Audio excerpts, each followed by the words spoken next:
Oakland, L.A., Oakland, Vegas, Raider Nation, wherever, forever. You got your old Uncle Mosh and Raiders Fan Radio from Murphs Fan Cave, taking a lighter journey into the dark side. Sit back, put your feet up, pop a top, and enjoy the ride. Here we go! Look left, look right, Bolitnikov, a leaking pass, touchdown! We miss you, we love you, and we'll see you in the Hall of Fame. When you have great coaches, then after you have great coaches, you get great players. You have a great organization, and you tell them one thing: just win, baby.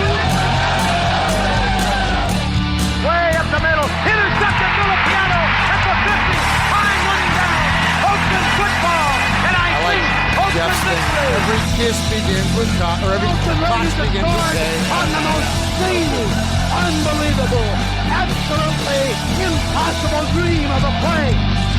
Well, I love this team. I think this team can win. I think this team can win.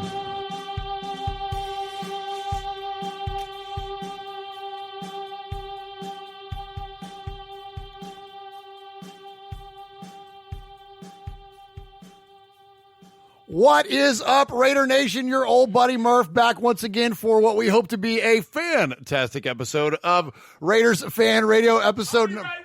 Okay, Mosh. Episode number 150 of Raiders Fan Radio. We're here in Murphs Fan Cave, where every Koch begins with K and every Max sounds like Max. So appreciate you guys joining us here. Everybody in the chat room, of course. Swag Jeff is in there. Ron.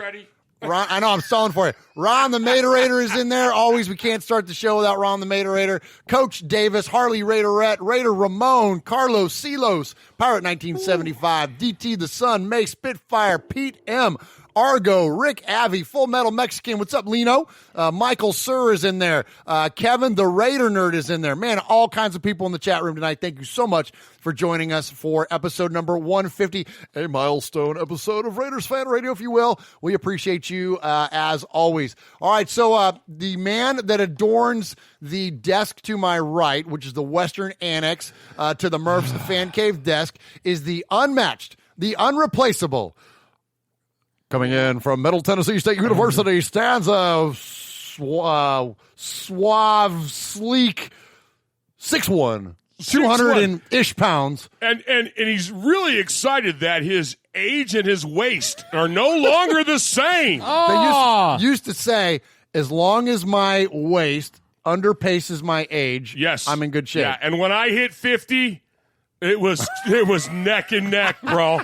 I went on a diet, man. Of course, I've been on a diet since 1973. Yeah. And I've been cheating since 1973. You look good, Mosh. Oh, I feel good. I feel good. I'm feeling good. I'm sporting the jersey. You're sporting the jersey, Yeah, man. You're looking yeah, good over there. You got feeling your good. Carhartt hat, your Bobby Wasabi Yes. inspired. No. You inspired him. Fine. How do I say it? Exactly. It's imitation is the highest form of flattery. Absolutely. And Bobby said, "Hey, Uncle Mosh, I saw the hat. I had to get one." And I'm like, "You go, Bobby." And Pete Koch had to get the hair. You had to get the hair. So, locks. So if you didn't know, so Pete Koch, good friend of the show here at Raiders Fan Radio, man that joins us usually every year right before training camp. He's been in iPhone commercials, and of course he's had a legendary acting career and been in like Heartbreak Ridge and a bunch of like movies. But then also here lately, he's been in a bunch of commercials. He was in the iPhone commercial, and then now he's in the Every Kiss Begins with K jewelry commercial. And so our social media director Swag Jeff reached out to him and said, "Every Koch begins with K," and he got a big kick out of that. And so it's really cool, really cool on Football Sunday seeing old Pete Koch pop up there on the TV, frequent contributor here, guest I should say, to Raiders Fan Radio. So speaking of the devil, speaking of our social media director, welcome in Swag Jeff. Yo, how Swaggy are you Jeff. guys? Doing good, buddy. Good to have you back here in the fan cave. Absolutely missed you guys last week. Well, we both missed you. Yeah, we kind of you did a podcast selfie. a little bit of a week. selfie, although it was audio only, and it was really just see a fan. So it was, I didn't feel like you weren't alone. that wasn't alone. It wasn't. I didn't even refer to it as a podcast selfie because I really didn't feel like I had to. Like it wasn't just me. It was just a bunch of you, and so a bunch of you are much cooler than one of me. So that's what it was. That good. is true. But we just wanted to honor all the calls. You know, we knew we were going to take the week off, kind of recharge the batteries a little bit, but we wanted to honor all of those amazing calls that we get from Raider Nation every week. So appreciate everybody that jumped in and called us last week, and appreciate all of your support, and especially in our new our new initiative with this company that's helping us out. So you noticed, if you're listening to the audio version of the show, you've got some ads at the front of the show. You're going to get an ad in the middle, and there's a couple ads at the end. Fast forward if you have to. I mean, whatever. But it's just a way to kind of help us here with our marketing efforts and whatnot for Raiders Fan Radio. Plus, as you know, any revenue that we generate, we give it all away. So that was the reason for that. So thank you for your patience during our now ad-supported version of Raiders Fan Radio. So you can support us by listening to us on audio podcast and hearing those ads. Also, you can support us by going to, like all those fine folks that I just mentioned, watching us live every Wednesday night, usually 6 or 7 o'clock Central Time. That is at youtube.com/Murphs Fan Cave, where we do our RFR live. We do this for those of you that are watching us live. And it's a lot of fun. And the reason that it's a lot of fun is that not only is it's kind of like live without a net, but the chat room rocks. The chat room is funnier than we are. They know more about football than we do. Yes. And they are absolutely we get complimented on the regular about how cool our chat room is, and it's not because of us. It's because of them. They're great. So appreciate all of them. All right, Mosh. Sir. We don't do shout-outs. We don't do props. Nothing wrong with those What do we things. do? We like to give a little bit of respect. Hey, We respect. like to give respect. Hey. So I'm going to start off the segment by giving respect to one of our good friends of the show, a gentleman that joins us frequently via email and is across the pond. He lives in Shropshire, England. Love that man. We often refer to it as Shropshire, Mississippi, because Shropshire is west of Birmingham. And so I want to give some respect to Paul. So Paul, I got a package. We get packages here at the fan cave every once in a while, and Yeah, we do. I got a package today on the doorstep. I came home and opened up this box, and there's this card sitting there. So for those of you audio listening, it's a card, and it's Derek Carr. Nice. And it's Derek Carr on the card. On the back, it's got the For Life with the Raider logo and everything. It's really cool. Derek card. Yeah, you did. Nice. Well done, Swag. Good job, Yes, Swaggo. Yes, you did. Good job. Okay, so in the card, Paul says, a small thank you in appreciation of your work. And Paul says, hey, guys, hope you're well. I got a guy. Mosh, he's got a guy who I found on social media that does extraordinary woodwork. He primarily does soccer club crests, but I asked him if he'd do me a Raider shield. The result was really cool, so I asked him to make me another one for your fan cave. Hope you like it. Go Raiders. Best wishes, Paul Edgerton, Shropshire, Mississippi. So, Mosh. What? So help me out there. Fill some time. Why? Are you kidding me? Holy cow. For those of you that can't see what's going on, Murph just got up, went over to the wall, and yanked down the following. This is absolutely done amazing. It is so cool. I'm going to hold it up to my camera right here. Isn't that cool? Okay, so let me tell you about this. This is done completely out of a 1-inch piece of wood, and it had to be done with a laser. It had to be cut out, but you can't see any marks on it. Jeff, feel that right there. Isn't that cool, Swag? You can feel the grain. That's perfect. Yeah, you can feel the grain right there on it. Absolutely. It's absolutely It's phenomenal. pristine. It's so good. That So is good, huh? that is badass. And I love the coloring. Yes. Yeah, show it, Swaggo. Flash it up there. The coloring is that old school. It almost looks like a sepia picture. Yeah. And of course, it goes really good with the Carhartt hat. Yes, it And does. It does. Awesome. Nailed into the dashboard of the minivan. Oh, yeah. Absolutely. Wow. So, yeah, very cool, Paul. So thank you so much. Great job, Paul. Appreciate you, my friend, and appreciate all your knock on Yeah, knock on Oh! wood on that one. How about Look at that. Yeah, Oh! Hey, it's ASMR time here at Raiders Fan Radio. Oh. Yeah. Ooh, I got the tingles. Hey now. Hey. The only thing we're tingling around here is okay, Uncle Mosh. So Hey, Q-Dog goes, Murph now has his wood. Oh, Paul, you totally gave me wood, bro. Oh my God. Oh my gosh, that's terrible. We shouldn't talk like that. There's kids in the room. You're What are you doing? killing Murph? me. What are you doing? We're keeping it PG-13, Murph. What are you doing? I'm fogging up my own glasses over here. Terrible. All right, Uncle Mosh, we got some more respect to give. Give some respect to the New Jersey chapter of the Black Cult. Oh, my gosh. Give me my camera over here. You're on. Black Hole. Yes. Your one and only Uncle Mosh is a member of the Black Hole. So what are my homies doing? They're having the Black Hole Tailgate Sunday, November 24th. It's I'm talking food, beer, soda, water, DJ, games, face painting. The New York, the New Jersey, the Philadelphia, and the Northeast chapters are all getting together, and they're taking over Lot L of MetLife Stadium. It is going to be amazing, man. If things this was our original plan to go to this game. Yeah, this was going to be our Raider trip this year. Yeah. But I'm telling you, it's going to happen. One of these days, it's going to happen. We're going to Jersey to celebrate with you guys. And so I gotta share this with you, Mosh. Okay. So Chuck, the guy that's the president of the New Jersey chapter of the Black Hole, right? The lead host of the Fan Club Blitz, you can find right here on Murphs Fan Cave Network. That is Chuck Splatterhead McCann. And he does that show with Tom and Fitz and sometimes Potts and Bill Mackey, and they're great. We love those guys, and they're so funny. Anyway, so Chuck sent me a text, and he goes, "You want to make Uncle Mosh cry?" And I go, "Okay, yeah, okay." So he goes, "Here's the menu for the tailgate." Okay, this is in New York, New Jersey, but yeah, New York. Okay, so the Jersey guys are doing breakfast.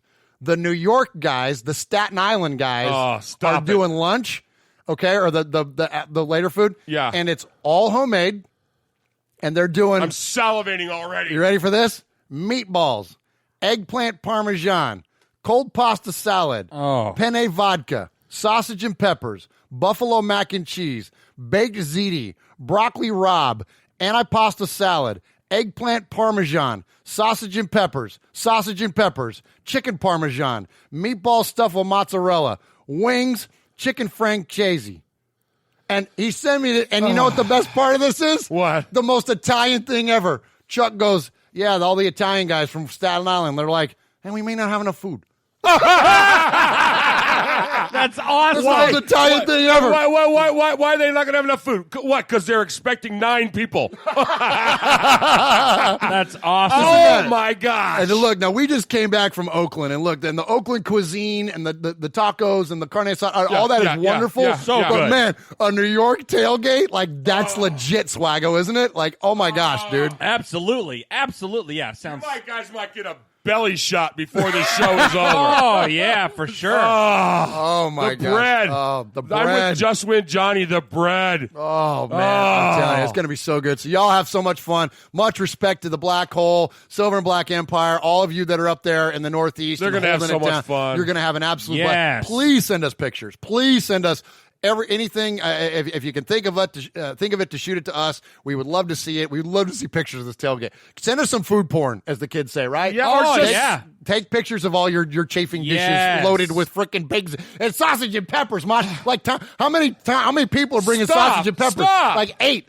Oh. This is getting me excited for our Italian Thanksgiving. I know, right? So here at Raiders Fan Radio, we, we're a family around here. Yeah, we're a family around here, and so every year before Thanksgiving, we do a little Italian Thanksgiving. Yeah. And you guys have adopted me into this family, and so me, my wife, and the kids are coming, and we've got La Villa. We've got the Ravi's the best food in the world. Yeah. My wife's making a tiramisu. Yes, yeah, that's what I'm talking about. So yeah. Oh my gosh, I dated her.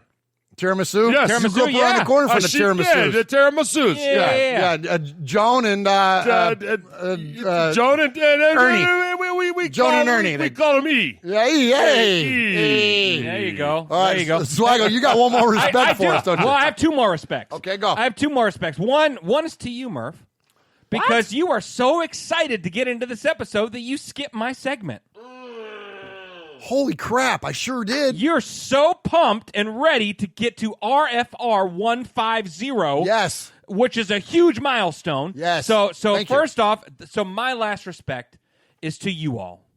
Aww. You all, the proverbial you. Yes. All of you, thank you guys for 150 episodes. Let's go to the fan cam. Wow. Yes, absolutely. Yes, salute to you guys, because without you guys, this would not be what it is. And we can't thank you enough. We love you guys. You guys are like our family.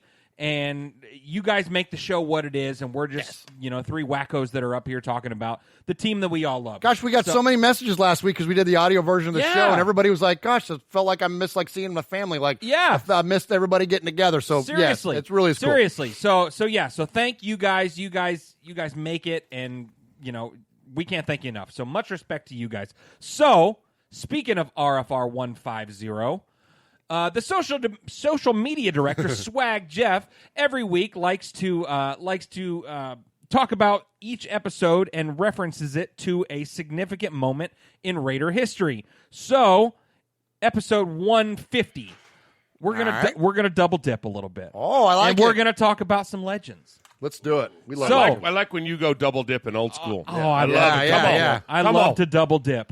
And so the first one, Art Shell and your best friend, Art Shell is my biggest fan. He is your biggest fan. He's my biggest fan. He loves taking pictures with you. Yeah, so much. Art Shell and Al Davis. Okay. We're gonna talk about both of those guys. Okay. 2 Raider goats. All right. So Coach Shell, he coached Silver and Black from 89 to 06 and posted a record of 56 and 52. Al Davis coached the team for 3 seasons. Did you know? I did not know that. Did you know that? Okay, yeah, that's why we call him Coach Davis. Okay, well there you go. And he posted a 23. What a concept! Well, there you go. He posted a 23, 16, and 3 record. So you take the games that Coach Shell and Coach Davis coached for the Oakland Raiders. Nice, do it. That equals 150 games total. Nice. So, well done. 150 games coached by Raider royalty. Okay. Speaking of Raider royalty. Nice. Snake. Of course. Kenny Snake Stabler. He has 150 career passing touchdowns for the Raiders. Come on. There you go. Come on. Man. There you go. Celebrate the Snake. Well done, Swag Jeff. Thank you. So, Swaggy J, you never cease to amaze me. He always doesn't he, Murphy? Does a great job. He forgot a couple 150s, though. What are some other 150s? You were there. There was 150 reasons Art Shell didn't want to take a selfie with Swaggy J. That is true. And then you and I were talking, Swag, and there was 150 other people he would have been around other than you. Yeah, at that event. And there was only 145 people there. 145 people there, yeah. Yeah. He had people in the car that he was going to go get. Oh, for sure. Yeah. He pushed Swaggy J 150 times out of the way. Yeah, he has a restraining order against me. I can't get within 150 yards.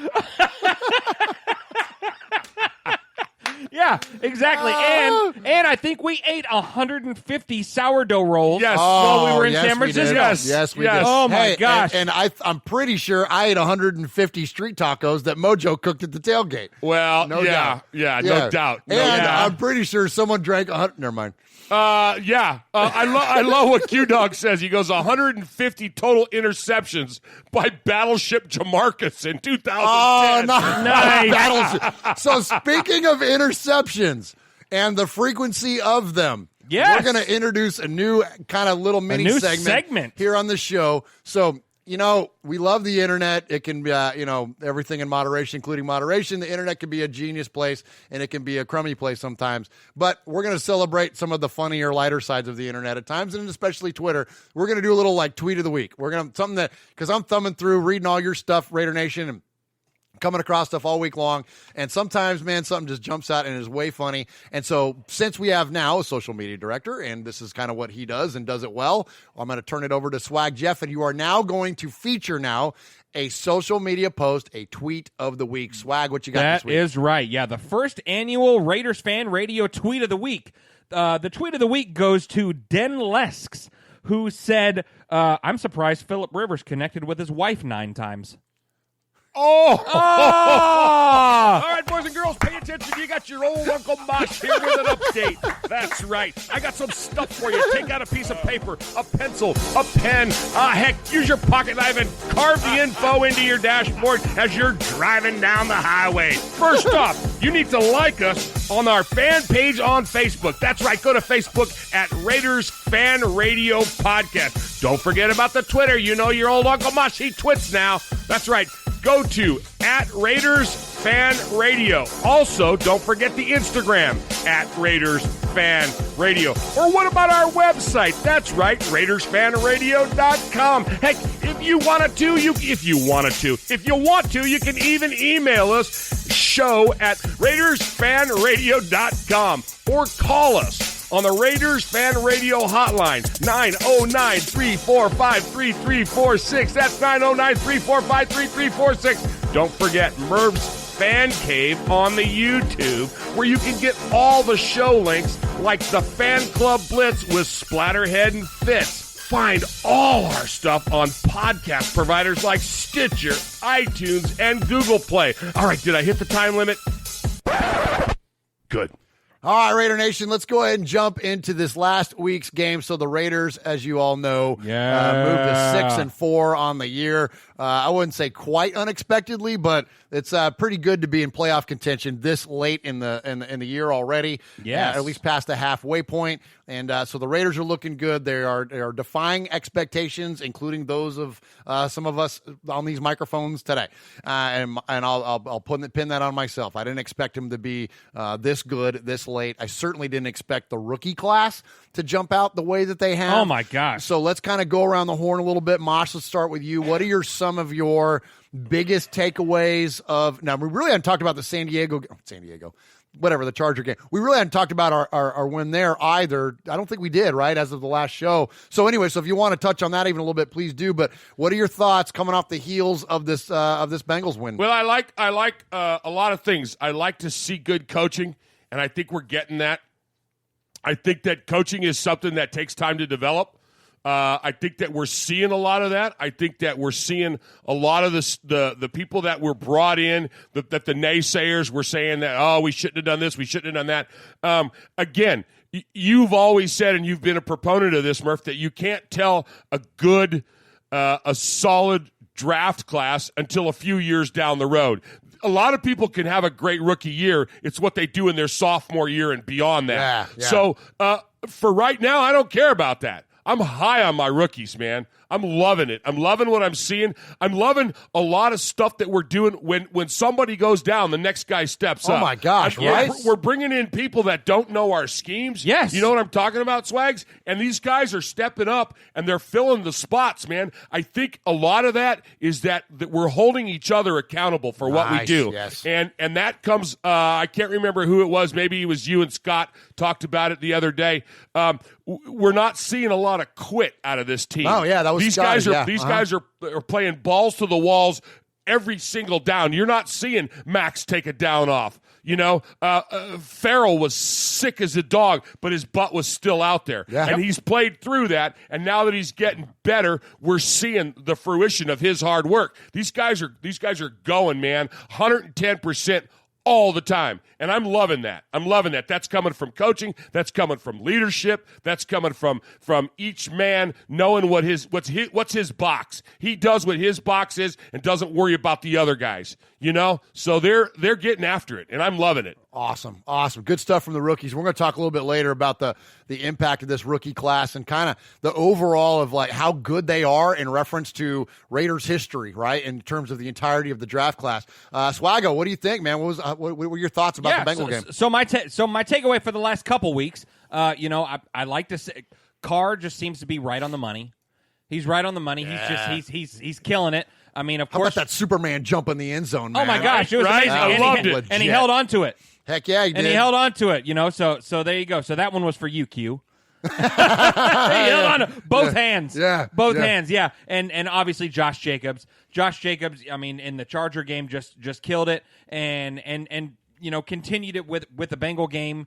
He's almost a sure 4 or 5 yards every time he touches the ball, which is just unheard of. It's amazing. And to kind of piggyback on what Mosh was saying, the little salt and pepper that we got going on the man. D-line, Yeah. it's amazing. They're working so well together, and it's so much fun. It is. It's a lot of fun watching them. And guys, for me, my biggest jump is the offensive line. We see when Derek Carr is protected, and much like a lot of NFL quarterbacks, when you protect them, they can be effective. You can see that his confidence is much higher than it has been in recent couple of years, at least since 2016. And they're protecting him, and they're massive. And they were talking about that in the game. Oh my gosh. This last week, that they're just massive. They are big, as we're going to hear from Brian Baldinger here in a little bit. He's like, look at these silos. Like, that's what they're like. These massive. Yeah. Rodney Hudson's the little guy at like 303. Yeah. You know what I mean? Like, these guys are just massive, and they're just playing so well. And Tom Cable, Mosh, you touched on it about the coaching. People were ready to run Paul Gunther out. We were ready to run Tom Cable out. We're big fans of Brenson Buckner. Buckner is killing it with these guys on the defensive line. Yeah, you want to talk about coaching these guys up. Right. Awesome. So the coaching of the Raiders, I'm with you, Mosh, has been an absolute standout. What you got, Swag? Yeah, so with this win, Okay. we're on a little bit of a streak. A little bit? We're on a little bit of a streak. We're riding high, and things look good next week for the JOKS jokes. You know what I mean? And so we want to talk about streaks. Yes. Did you know that the last time that the Raiders had a 3-game homestand where they swept the homestand came in 1980? Wow. 1980, where they beat Seattle, Miami, and Cincinnati all in the Coliseum. And you know what happened, right? I remember. Mosh, do you remember? I remember that was the year of my first divorce. Well, it was actually 8 years before I was born. Oh! Nice. But Okay. we went to the Super Bowl Won that the year, Super Bowl. Come and on. we won. And we won. Philadelphia, right? That's know? exactly right. Yep. Yeah, If we made that's Dick Vermeil cry for all Yes, the right we reasons. did. Yeah. If that's an omen, I'll take it. Absolutely, Jeff. That's a great point right there, man. That's good stuff. Mosh, where were you when you were? Let's see. When? I was in between houses, bro. You had to read about it in the paper the next day? I might have been living with you. I was about to say you. 1980? I think I was. I Were think you- I did move in with you for a while. Because I would have been 4. Yeah, so, and then we yeah. figured out there was a little bit of overlap, and I moved in with that girl. But that's not the point. But I think I was. I think I stayed with you for a while. Okay, all right, good. Yeah, And there you know, go. and the precursor to that game is Red Right 88, the famous comeback of the Raiders. Yes. Mike Davis catching the touchdown pass in the end zone against the Cleveland Browns. Like that was pretty fun. As much as I think I kind of remember that. It's a weird let's see, 80. No, I would have been 7. You would have been 7. So I would have been 7. You were a brat. I don't want to say that. No. Okay, wait, hold on. Well, maybe not quite at 7, but the reason that Uncle Mosh would call me a brat is because this is what it used to sound like around the apartment. I'm going to switch to his camera. Oh, my God. Uncle Mosh! No. Wait, so here it is. So Uncle Mosh is talking to hey, baby, come here. Okay. Oh, yeah. You're making nice. Let's You're making make fresh. it nice. So, hey, how's it going there? And Uncle Mosh! I'll be right with you. Yeah, so Come wipe me! Jeez, I'll be right back. And you know what's funny? What's that? You said that when we were in California. Oh my gosh! Yeah. I got Swaggy J as a witness. Oh my God! I did. Yeah, we were. It happens. All right. it Well, happens. yeah. All right, so let's go to the media because we love the media around here. Hey, but we're gonna give them where credit is due, and we give a lot of love to the Good Morning Football folks because they give the Raiders props. Man, they've not ever been shy, especially on Good Morning Football, especially Nate and Kyle, and they've had questions at times, but nothing like these overriding like super criticisms. Well, another member of Good Morning Football, along with Kay Adams, is Peter Schrager. And Peter gave a lot of love to the Raiders. So let's go check in with the Good Morning Football crew from NFL Network. I'm going to go to a team that hasn't had many bright moments in the last few years and a team that right now isn't enjoying quite a wave of momentum. And my dude this week is Mike Mayock, the general manager of the Oakland Raiders. If you go back to the NFL draft back in April when we were in Nashville, there were a lot of skeptics about that Raiders draft. Well, guess what? It might be the greatest draft class that we've seen in the last 10 years. And if you don't want to hear it from me, how about from one of the draftees himself? How about Josh Jacobs' tweet Sunday night? Best rookie class since. Okay,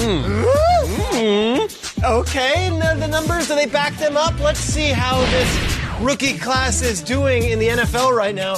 2019 Raiders rookies, NFL ranks out of all the rookies this season. Are you serious? They're number 1 rookie class in rushing yards, number 1 in reception yards, number 1 in scrimmage yards, number 1 in scrimmage TDs, number 1 in sacks. So who are these guys and why are they so good?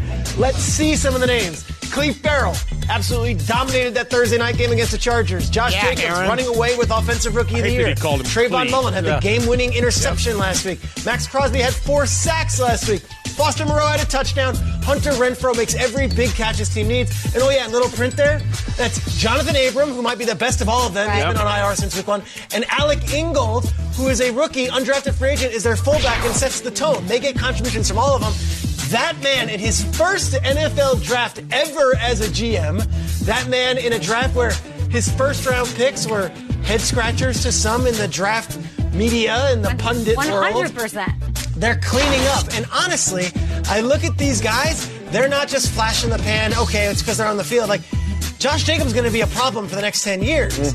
Maxx Crosby was a late-round pick. He's going to be a beast in this league. They can't find a way to block him.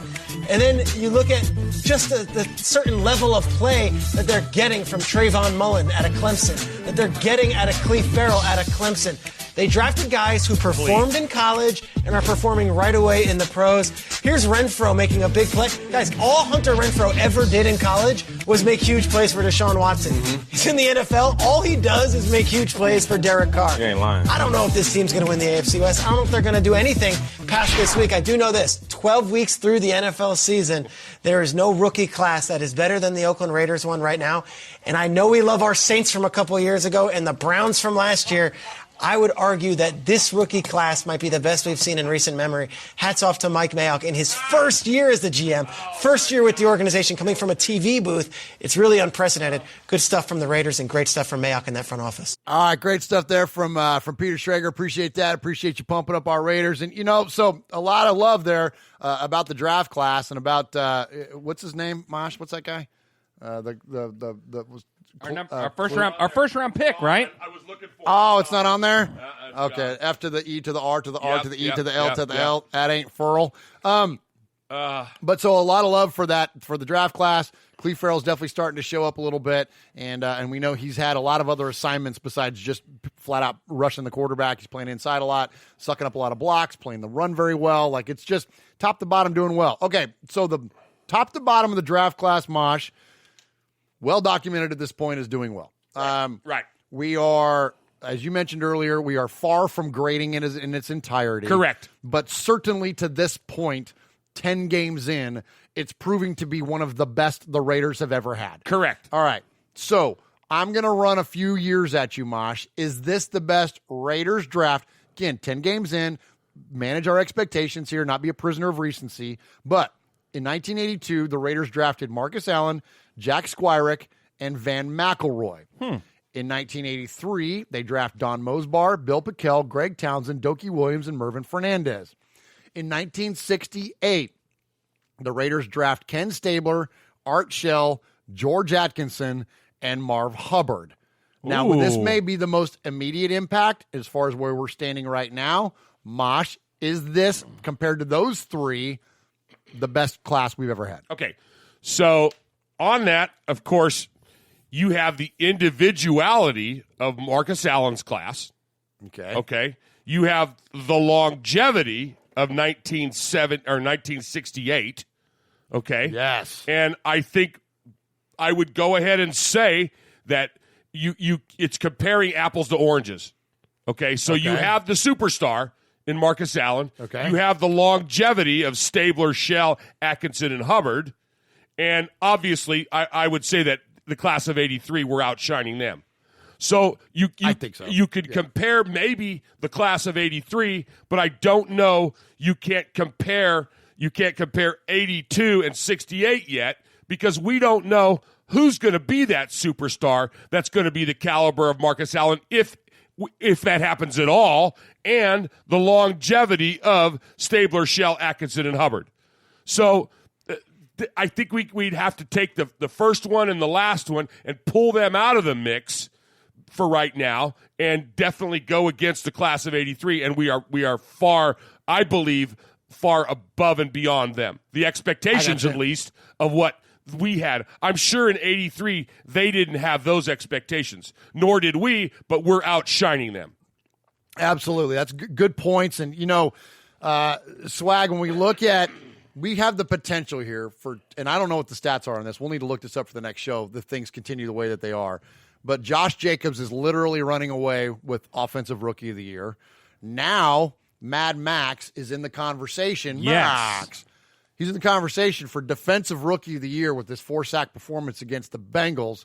I know we got some numbers there on how they stand up, but if we pull an offensive and a defensive Rookie of the Year out of this draft, I think I think 68's the only other one that's in the conversation. And Abrams isn't even playing. And Abrams isn't even playing. That's what I'm saying. Like, so that's crazy. Yeah. So Swaggo, what you got on that? Yeah. So I just pulled this up. So in the 2019 Raider rookie class, in the league right now, we are in rushing yards first, receptions first, scrimmage yards first, scrimmage touchdowns first, sacks first. Come on. So that's strong, bro. You know what I saw a thing the other day, and I don't have the tweet in front of me, but somebody put it together.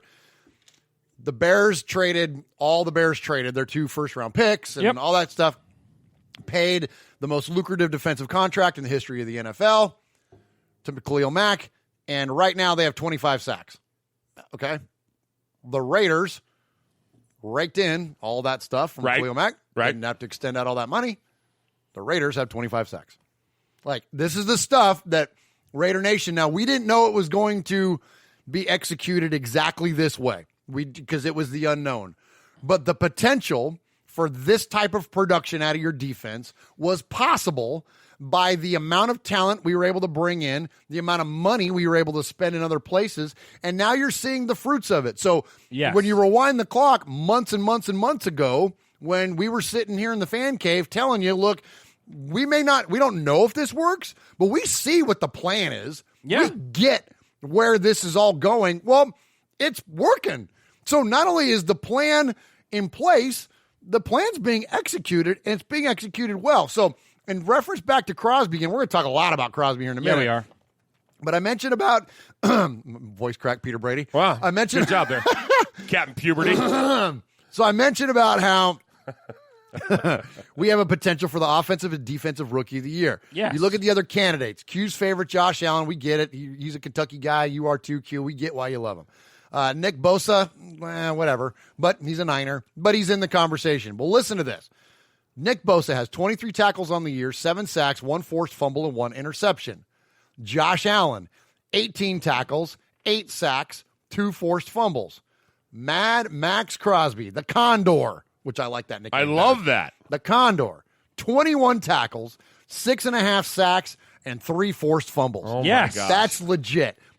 Puts you smack dab in the middle of the Defensive Rookie of the Year conversation. I think we're going to hear a lot more from Max, and if he continues to have games like he is, then it's going to be fantastic. Swaggle, hit us with a quick one. Yeah, so just to kind of piggyback on what you were talking before with the Khalil Mack trade, all that stuff, much respect to Mayock on this deal. Yes. Because, he came in at just the right time. We had all the pieces in place, and he's put this just amazing draft class. It's the best draft class I've ever seen as a Raider fan. Yeah. Hey, how about Mayock's posture? You guys notice this in the game? Like, he's standing up, he's hunched over, he's got his hands on his knees, he's watching the game. Like, he's in it. He's loving it. He's not just like kicking it back in the box. They're sipping on wine or something. Like, he's in it, man. You know what I like about him? I like not only is he a coach and he's an exec and he's a former TV guy, but he's a fan. Yeah, he is. He's loving what he's singing. You know what I mean? Good call. He's having a good time, Absolutely. And you can tell. So we're going to talk a bunch about Maxx and the defensive side of the ball in a minute, but before we go to that, let's not skate over Josh Jacobs and the impact that he's had on this football team offensively. Scott Winter called him a luxury pick for the Raiders last week because we had 3 first-round picks, so you could kind of take a running back maybe a little sooner than you wanted to, but it's clearly proving just to be an amazing pick, an amazing selection by the Raiders. Let's listen to our buddy Brian Baldinger. We love to hear him talk about the Raiders, and let's listen to him tell us about the offensive line and Josh Jacobs. About the Raiders. I love their fans, but I love the way they play. This is the first play. That's why I put that up there. Look at them. Like just a bunch of silos right there. This is the first play of the game. I love that. What I love about the Raiders, they never try to come out and trick you. They never just try to come out and fool you. All they try to do is just come out and beat the living hell out of you. Just knock you off the football. That's what they do. Darren Waller goes the other side. 2 tight ends. Alec Ingold at fullback. You know all their names by now. The whole league should know their names. They should be household names. First play against the Bengals. A toss right. You can teach this play, toss right, in about 8 seconds. The length of this video. In about 2 minutes and 20 seconds, I could teach you how to run toss right. It's about as easy a play, and it's been around since dirt was invented. It's been around forever. Toss right. Let's watch the play. Get over there, Waller. Get out of here, man. Give me the rookie, Foster Moreau over here. Look at this group. Look at this group. Watch what they do. It's a full scoop. Full scoop. Here comes Brown. Here comes Jackson. Here comes Hudson. Look at them. They just cut the defense off in half. Moreau doing his part. Alec Ingold's just looking for somebody with a different color jersey. And this guy's in the alley. And when he's in the alley, guy's just literally like a hot knife through butter. He runs right through him. And then when you're clinging to a 14-10 lead in the fourth quarter and you need a drive starter, what do? Let's just do some basic football. Let's get out here in the perimeter. Let's run a toss crack. Look at Derek Carr. Let's get out here. Let's get out here to some grass. Give me a block by Hunter Renfrow. Give me some linemen out front here. Let this kid get in the alley and do what he does. I mean, this is just good stuff. Look at this block here by this Hunter Renfrow. Look at him. Carr changed the play. Everybody get their assignments. Look at this block on Sam Hubbard. Look at this block by this kid. This is Renfrow right on a defensive end. Oh, my God, that was amazing. It's all over Twitter. Oh, so good. Just drilled that 268 give these photographers something to look at. Give them a photo. Give these girls something to do with those pom-poms. Good stuff from Baldinger there. And, yeah, I mean, Renfrow just absolutely wipes out that defensive end. It's fantastic. If you haven't seen it, go check it out. So, all right, good stuff there from Baldy. So let's move to the defensive side of the ball. Let's listen to him talk about our guy, man. Our guy. Our guy. He really is our guy. Well, yeah. Maxx Crosby. The Condor, man. He's so good. So let's listen to Baldinger. Woo! Oh, wait a minute. That's the wrong one. Let's go to here it is. Next. Yep, there it is. Look at that shield, Raider fans. Look at that shield. Is there anybody that plays like a Raider more than Maxx Crosby? Come on. Let me show you what, on the fourth play of the game, the chop, the rip, the chop, the rip, and he turns the corner. It's like a condor taking flight, coming after a pterodactyl back in the old days, knocking the ball out. The ball is out. Mad Max on the fourth play gets the ball out. Let me show you what happens when you get the ball out. When you get the ball out, the condor takes off. There's the condor. There's the wingspan. The referee doesn't even know what to do. Do I get out of the way of the condor? Do I let the condor just run over me like he just did the quarterback? Oh, Mad Max. All about the Raiders. All about being a condor. All about being disruptive and knocking the ball out. Is anybody doing it better in the league than Maxx Crosby? Oh my gosh, Baldinger's the best, man. I love his passion for it, man. He's fired up about Maxx, and he's referencing. So after the sack, Maxx is kind of running like back around towards the official, and he's got his arms going out like he's soaring. Yeah. And his arms are crazy long. Yes. Like he's like abnormal looking. How big his freaking and long his arms are. It's crazy. So anyway, so great stuff there. So let's go to our buddy Maxx. Let's hear him mic'd up on the field. We love our mic'd ups around here. And so let me set this up a little bit for you. The voice you hear is mostly all Maxx Crosby. Right. every impact you hear is a sack. Woo! Big day. Big day. Yeah! Come on! Come on! Come on, Ryan! Come on, Ryan! Finley under pressure, got hit from behind, and the ball is loose inside the 30-yard line. And Maxx Crosby dislodged it.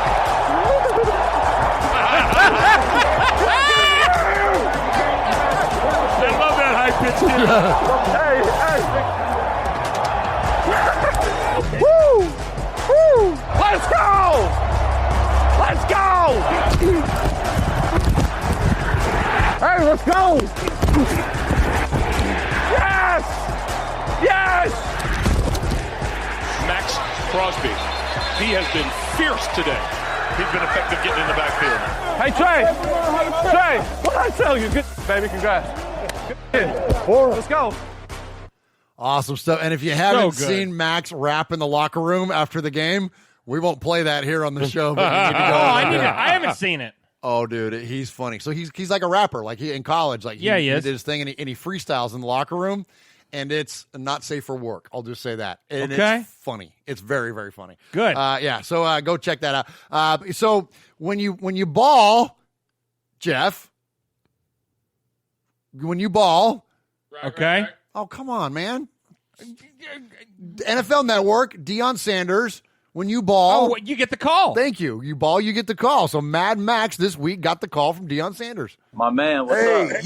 You are a long way from Eastern Michigan, man, but you balled and you got the call, my man. Yes, sir. You know, I'm just trying to help my team win. That's it. Well, you guys had 5 sacks. You had 4 of them. Take me through your day. Yeah, you know, we. That's Derek. You know, we knew early they were gonna try to run the ball, and we, you know, they were running it well to start, but we just, you know, we had to tighten up some things, and you know, we finished the game. Derek Carr, I mean, he balled out the day, getting in for that final touchdown. Tell me how he's a leader as your quarterback. That's just talking about him, man. What's up, Derek? Hi, what's up? This is the man right here. I see, even though you're a rookie, I see you getting a lot of love, man. Hey, no, we're just, you know, we're trying to get better every day. We have a good group of young guys and older veterans that are, you know, we're finally coming together and starting to make some plays. Hey, with the debacle early on in the season, man, do you really think that you guys was going to be this good? Because you shocked me, but I love your GM and your head coach. But it seems like you guys have really brought it together. Yeah, you know, everybody was sleeping on us from the start, and you know, we had a lot of things going on outside and noise and stuff like that. But as a unit, you know, we stayed together, and we blocked out everything. We just try to get better every day, and you know, it's coming together well. But you know, it's just a start right now. 3-game winning streak. How do you guys fare in this division where seemingly that Kansas City was going to walk away with it? Yeah, you know, 3 wins in a row is great, but we still got a lot of work to do. Kansas City already beat us, so you know, we still have a ton of work. It's gonna be a grind for the last part of the season, and we gotta keep coming every day and get better. Well, I'm proud of you, man. You keep up the good work, man. You balled, you got the call. Hey, prime time. You keep on balling. All right, good stuff there from Max and from Deion and even DC jumping in there, hollering at him. He's his uncle. That was pretty funny. All right, so Raiders big win against the Bengals. We got the Jets on deck. We're going to trust in our New Jersey chapter and New York folks to hold it down and root the Raiders on to victory there. And then 7-4, man, going into Kansas City. How sweet would that be? Oh my gosh, it would just be too nice. So great win for the Raiders. So Gruden, Mosh, has started this new thing where, and we saw it when we were there for the Detroit game. After the win, Gruden runs over into the black hole. That's crazy cool, man. It's way cool. So right? cool. Yeah. So he's running over there and he's hugging and high fiving and all that stuff. And so they asked him about that this week, about him running over there and going over and greeting the fans. Yeah, I can say I've been fortunate to be at some great places, you know, great traditional places like Notre Dame. I grew up South Bend. You know, I got a chance to coach for the Philadelphia Eagles, the Green Bay Packers, the 49ers. They all have great fans. But there's something about these people that they're nuts. They're the closest thing to me that I've ever seen. So We have that in common. All right, so there's Gruden giving some love to the Black Hole, and it's been pretty cool watching him this year do that, man. It's been a lot of fun, and so yeah, we are as crazy as you are, John, so thank you for that shout out. All right, so on the heels of that, also the Raiders put out a quick little video this week where basically they said, I'm going to read off the Facebook post here. It says, let everyone know there's only one nation, Raider Nation, and this was really, really cool what the Raiders released. There is a nation made up of states, made up of countries around the world. It speaks every language and has a heart that bleeds silver and black. This is the Raider Nation. It tells a tale of conquest, a frontier won over by triumphs and settled by legends. Just win, baby.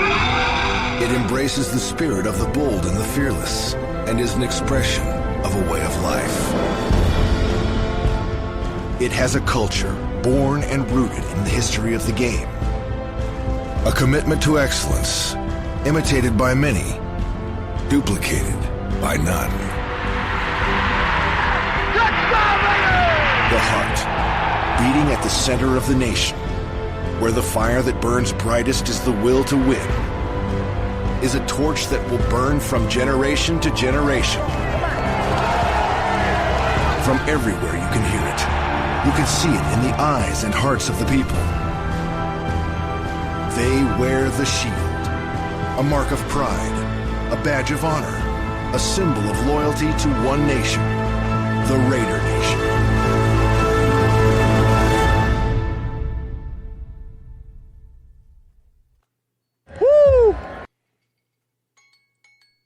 Hey, Raider Nation, this is Maxx Crosby from the Oakland Raiders. And goes down, and Maxx Crosby, who forced a fumble last week. You're listening to Murph, Mosh, and Swag Jeff on Raiders Fan Radio. Thank you so much. Just win, baby. There's our guy, Maxx Crosby, man. Yeah. Appreciate that, Max. So, all right, so we got a few minutes, guys, before we jump into the sea of fans.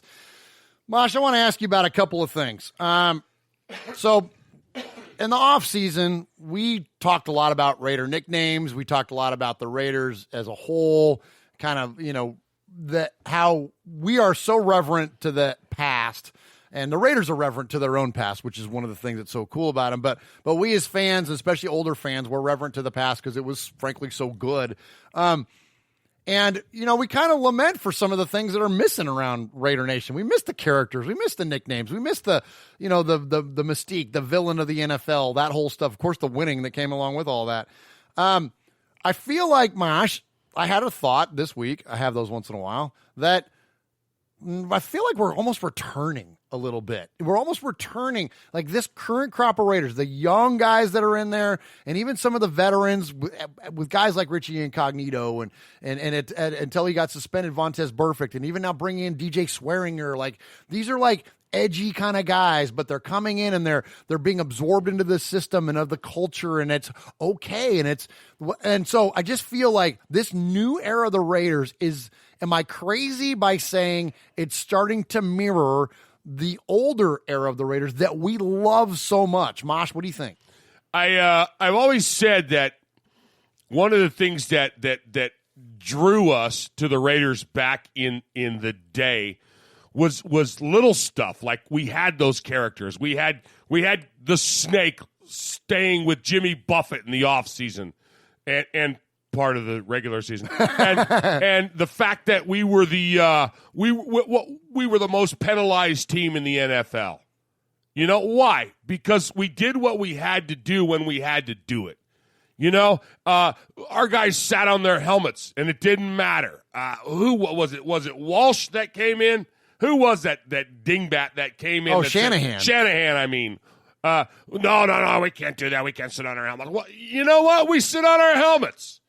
We beat people up, but we beat them up for a reason. We're playing a game that's not a contact sport; it's a collision sport.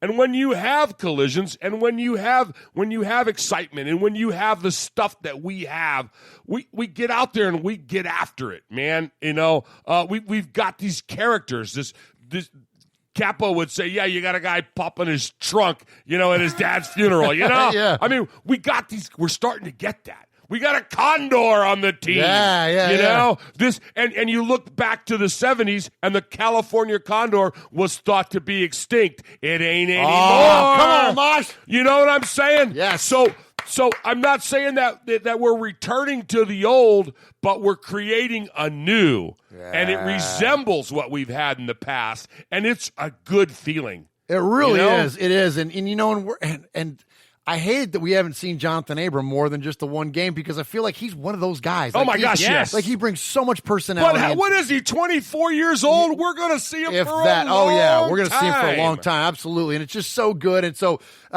Swag, Madden he was infamous for having few rules. He was, it was be on time, and play like hell on Sunday. Yeah, like that pay was attention. That was it. Pay attention. And those were the 3 rules. And the reason why is he said that, I see a bunch of teams with a bunch of rules that don't have anything to do with playing football. Right. And like Mosh said, like sitting on your helmet, like what the hell does sitting on your helmet have to do with how well you can play football? It didn't. So what do you see in terms of like these new crop of Raiders, which is your crop of Raiders? Like, this is your introduction, but you're by proxy have become very aware of like what the team was and all that. Do you see a resemblance? Do you see a mirror here? For sure. Yeah, I mean, they're going to do whatever it takes to win. You got to. I mean, you brought in guys like we said. You brought in a guy like Perfect, and you brought in a guy like Incognito and Swearinger and all that, and Abram and all that. Yeah. I mean, that wasn't disruptive. These guys aren't disruptive, and that's the thing. No. That, like, in the recent history of the Raiders, they would bring in these guys that were retreads or whatever you want to call them. Yeah, and then it was disruptive. Like Richard Seymour did not. Warren Sapp. These guys, like, it didn't gel. Yes, but guys like Perfect, like, fit right in. Yeah, Incognito fits right in. Right. Yeah, Swearinger, and all those short notice fits right in. And a guy like Incognito, he was really one that I thought was, man, he's kind of had that history of being the bad boy, and he's going to cause a lot of problems and a lot of penalties for us, maybe. But he's been balling out, dude. The guy's a stud. I mean, he was, a Pro Bowl, offensive lineman before he retired or whatever, and comes back, and I thought he was going to maybe be a little rusty or, whatever. But no, he epitomizes the old Raiders. Yeah. You know, and a lot of these guys do, and it's so fun to watch. I almost want to get away from the idea that we're saying it epitomizes the old Raiders, but more than that, it epitomizes the old Raiders mindset, but it's the new Raiders. Yes. With the old mindset. It's like, like when you meet somebody that's really an amazing, me as a teacher, when I meet a really cool kid, that listens to my music, and I'm like, you're an old soul. Mm-hmm. You know what I mean? Yeah. You're Vinny. I mean, you're we all know Vinny from around here, but it's that idea, they're eclectic. They've studied the past. They've learned from the past, and now they're implementing what they can from the past, but playing this new game because it's not the game of the 70s. It's the game of the late 2019s. Right. But they're taking that badass attitude from then and implementing it and change it and making it work for themselves. But they're not trying to be that old team. They're trying to be this new team with that old mindset. Right. You can say, instead of saying it's the mentality of the old Raiders, you can just say we're getting back to Raider football. There you go. You know what I mean? Mosh, is that part of the genius that's maybe getting undersold in this of Gruden, because we know how reverent he is to the past and we know how much he embraces that, and he's actually taking that and modifying it, and then to your point, implementing it in a way that's acceptable and functional and productive in the 2019 NFL. Sure, and I think Q hits it pretty good in the chat. He says we're ushering in a new golden age of the Raiders. It's things are cyclical. We've seen it. They don't always last 10, 11, 12 years, Brady. They don't always last that long. 20. But you know what I'm saying is that the Niners they had their section and we had our section and the Squealers had their section. But now we're on the precipice of something that's great, and we're here. And we're out there and we're saying we were here. We were here. We weathered the storm, and now we've got smooth sailing. Ooh, yes, we did. Absolutely. That's great stuff, guys. That's fun stuff to think about. And man, it's very encouraging because it feels like it's nice that we don't have to live in the past. Because it was like, as a Raider fan, and Rome would always famously call us myopic, and like, when was the last time, you hear from other fans, yeah, when was the last time you guys won a Super Bowl? Because we'd be like, well, we won 3 Super Bowls. Yeah, in 1983. Like, that was always like the comeback, right? When was the last time you guys were good or in the playoffs or whatever? Well, I think we're on the precipice of seeing a definite return to there. So I mentioned the nicknames. The tight ends have had a really fun segment this week with, I always mess up her last name. It's not German. What's her face? Greek. Nicole. Like yes. You know what I'm talking Nicole's about? enough. Yeah. All right. So anyway, you're on a first name basis. Well, yeah. She calls. They hang out. Yeah. So she did this really fun interview with the guys, with the tight ends. So this is Darren Waller, my best friend. This is Derek Carrier. This is Hunter Renfro, guy that we met down at the Senior Bowl. And I think it's Paul Butler is the fourth guy there. But anyways, they're talking about nicknames because the Raiders, frankly, lacked nicknames. And now the tight ends have at least taken it upon themselves to start generating some nicknames for the team. And so let's listen. Gruden called him Big Drink in one of our install meetings. And it stuck. Nice. Oh, man, it's fun to say. That's Waller. It's talking about Waller. Really, it did. Gosh, it stuck. And it sounds kind of good. It fell right off the wall. Any other nicknames that I'm missing out on here? Swabby. Swabby. That's Where Butler. does that one come from? Gruden. Yeah. And what's the story, the history there? Just called me Swabby one day. Okay. I like it. Swabbert. Swabby baby. You can see what the baby. inspiration for a lot of our nicknames are. It's in meetings. Yeah, and I think Capitan. You can add big to anything. Do you have bet she has. a nickname maybe from your Oh, past my! or current? Do you guys want to give me the goods? Oh, yeah, see, clearly you're saying. Handsome criminal. The handsome criminal. That's Carrier, the handsome criminal. Y'all heard of this guy? The guy who basically took the mugshot and he's got really defined cheekbones. It went viral. And because women were drooling over him. The women were drooling over him on Twitter. Handsome criminal. Carrier. Little Jesse Williams.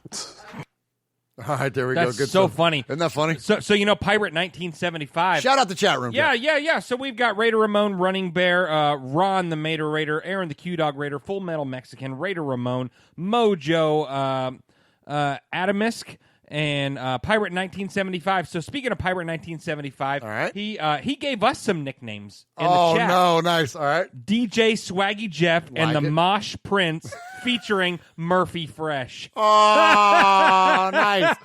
Nice. That's funny. I love it. Well, he's the one that's been lobbying for me to rap. Well, you got 2 more weeks before we play. Yeah, we got another shot for it. Kansas City Chiefs. And and one hell of a shot I think we got. I think we got a shot to beat the Chiefs, and if we do, I will wrap. Mondays with Mikey Murph has been on a hiatus as Mikey's facing a kind of a big move in his life and some changes, so that's why that show is on hiatus. So once Mikey gets settled in, we'll definitely start that back up. But I promised on that show, on the Mondays with Mikey and Murph show, that if the Raiders beat the Chiefs, that I would rap on Mondays with Mikey and Murph because Mikey is so famous for rapping in the beginning of that show. But I will still honor my bet, and if the Raiders beat the Chiefs, I'll just rap here on Raiders. You got a couple of guys that are going to work on your lyrics. Thank goodness, because I am not musically inclined in that way. Come on, you got to hit the bars, man. Oh my gosh, bars! I know. You guys better help me out on that, and I trust your writing, and we'll be in good shape. But anyway, so I'll honor that bet here on the show if we beat them. All right, so everybody's loving the Raiders now. It's kind of this return to excellence, return to glory, return to significance anyways, or relevance. And so all the media is now starting to change their tune a little bit. Now, we have been first in line to call out a lot of these fools because, frankly, I thought a lot of the criticism was unfair. I don't think there's anything wrong with being critical of a football team that doesn't put a lot of wins in the win column. I think that's fair. But when you start to question, like some of the plan and approach and the ways of doing things that are petty, or you hit these path of least resistance statements where it's like, well, until Mark Davis sells the team, the Raiders are going to suck. Like, that's just like a dumb statement. Or they'll be like, oh, Gruden's out of touch with the game. Like, that is a dumb statement because he wasn't. He was in the booth and he was following the game. Like, football didn't leave Gruden. He just wasn't coaching. So when you make these like overriding statements, these path of least resistance, these very easily targeted statements that don't require a lot of thought, we rally against that, because if you want to be critical, fine, but have some reason behind it, have some research behind it, have some data behind it. Don't just make these blanket statements like, oh, the Raiders suck. Like, anybody can say that. So be better. All right, well, a lot of these media members have chosen to be better, and they're starting to eat some crow, and so credit Raiders Posts. It's at Raiders Posts on Twitter.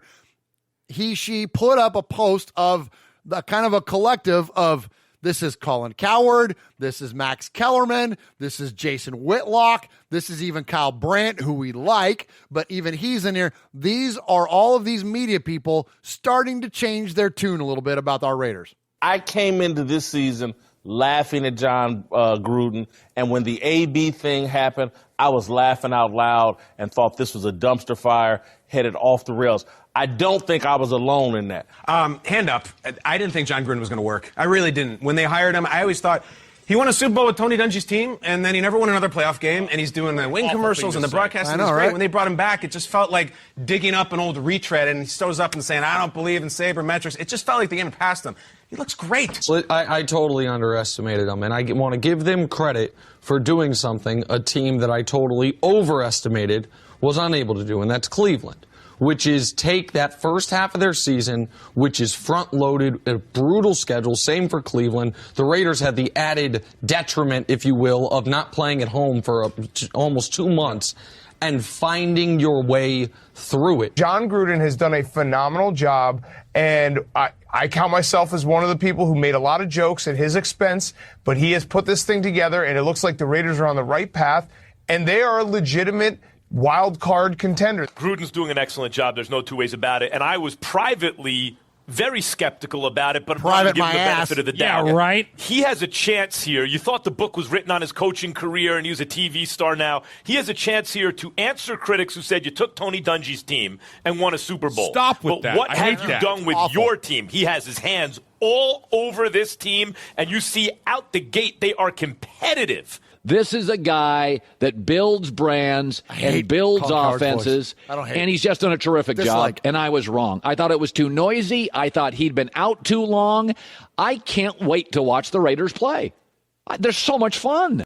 Yes, they are, Colin, and that's the last time you'll hear Colin Cowherd on this show. Our proverbial ass. Yes, they say it again on camera, Jeff. Stare down the barrel of that thing. They can kiss our proverbial ass. Absolutely, knuckleheads. And so as I'm listening to this collection of clips, it reminded me of a scene in a movie. This is from the movie Half Baked, and it reminded me of this because I know where you're going with this. You know where I'm going with this because I hear all these people that look. We don't have hate in our hearts.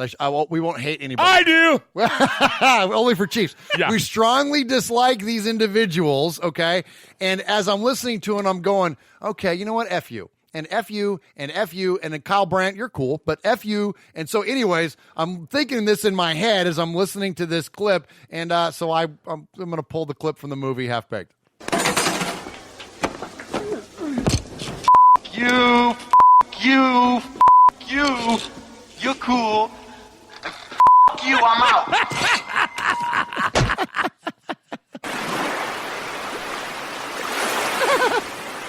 He is baiting, looking. He's under the gun. He's tied. He throws. It is.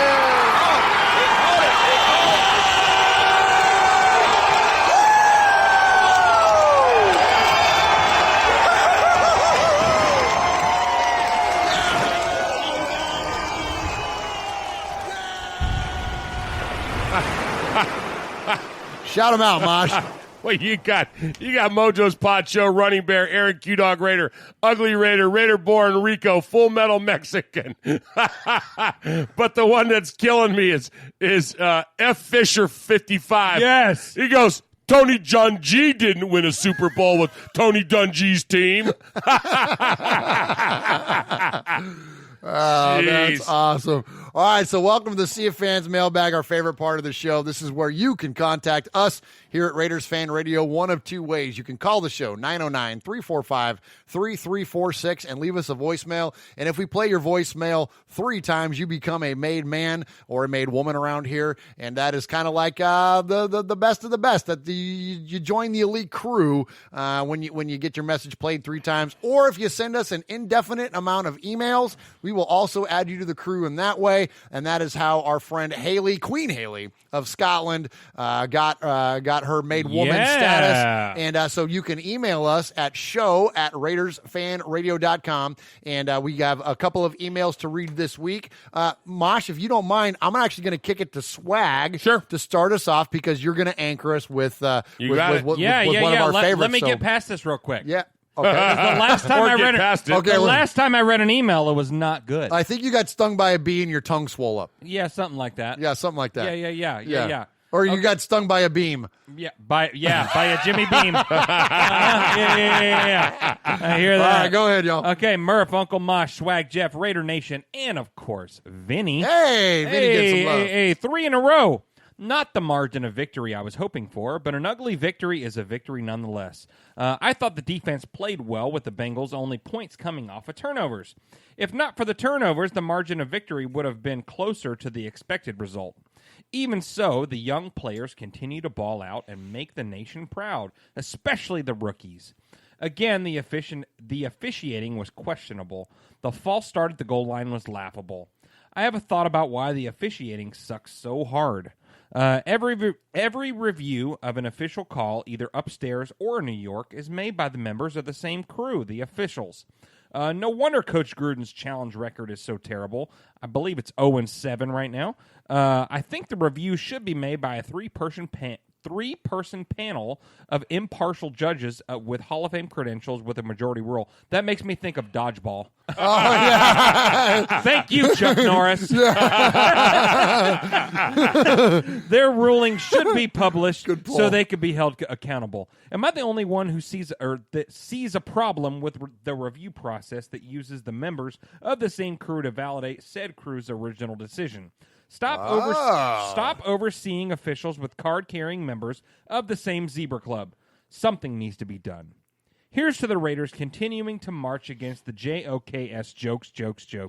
Raider Nation forever. Frank from NorCal. P.S. Murph, thanks for getting the shipping department off the throne and having them ship my second shirt.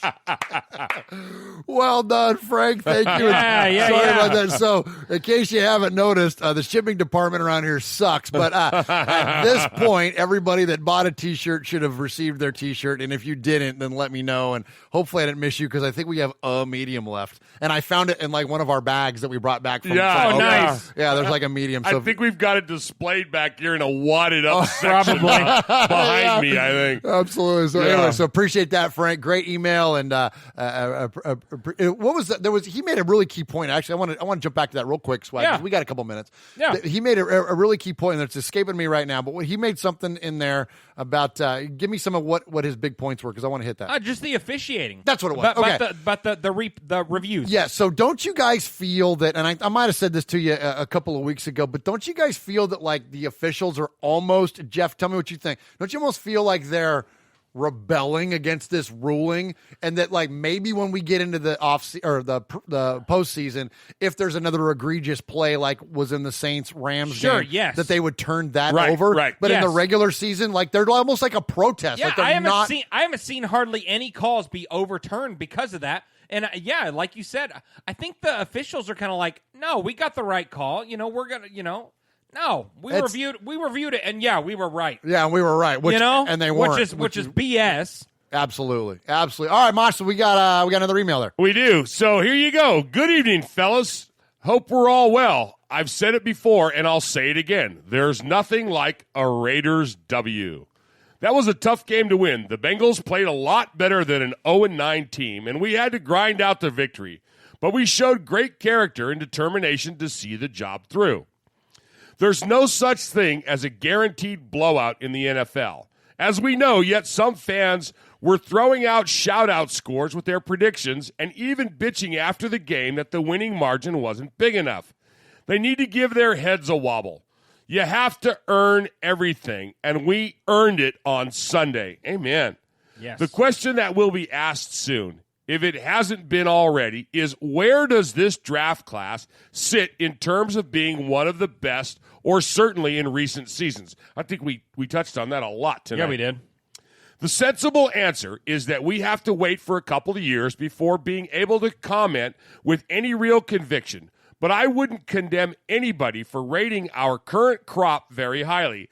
All you can ask for at this stage is consistency and continuous improvement, and all of them are showing that every week.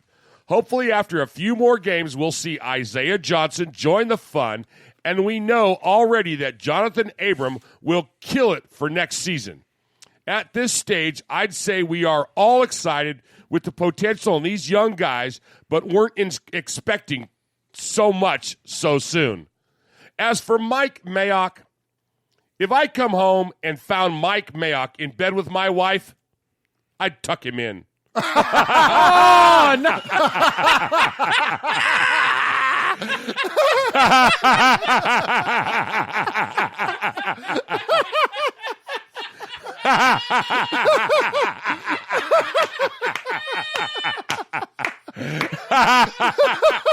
That's funnier than crap. Oh my God, my glasses.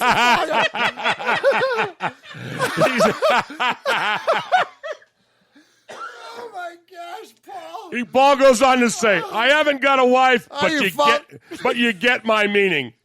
I have to admit, I'm a little nervous about the Jets game. I can't tell you why. They're not the hardest opponent we have left this season, but something doesn't sit well with me. Hopefully it's unfounded, because if we can win the next 2 games, guys, stop it. I'm trying really hard not to look at remaining fixtures and think too far ahead.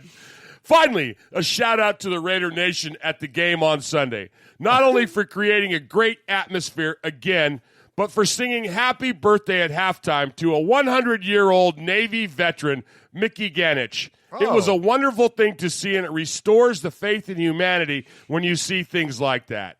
Now let's go get those Jets and see a 7-4. Nice. Love you, Raider Nation. His Lordship Paul Egerton, Shropshire, Mississippi, Paulie Award winner 2019, Sizzler scorekeeper, proud made man, one-time winner of the Raiders Fan Radio Sizzler Award, and official Tucker-inner of Mike Mayock. Yeah, he is. Yes. Paul, that was amazing. And then I love Sir Raider in the chat says, and kiss him goodnight. Hell yeah. Oh, man, that was funny, Paul. That was a good one. Oh, my God. That was a good one, man. Well done, my friend. Well done. And again, much respect, much love, and many, many thanks for the awesome. Hey, Raider Born Rico's in the chat. Is he really? And I heard it say in his amazing voice, yes, this is a great mail, Paul.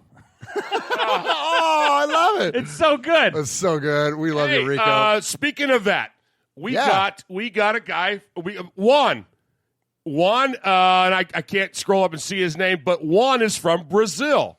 Gamara? Yes. Juan Gamara. Juan Gamara, and he's going, I need to start a chapter down in Brazil. Of the Black Hole. Of the Black Hole, yeah. Heck so yeah, man. Where would we tell him to go?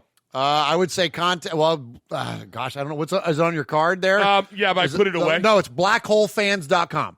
Juan, I know you're listening. Blackholefans.com, and thanks for being here. And our buddy Vladimir from Serbia is here tonight also. So we're going global, boys. We're going global. And Rico in there representing the Canary Islands in Italy. Man. Speaking of the Canary Islands, did you know that there are no canaries on the Canary Islands? Really, Mosh? And speaking of the Virgin Islands, did you know that there's no canaries on the Virgin Islands?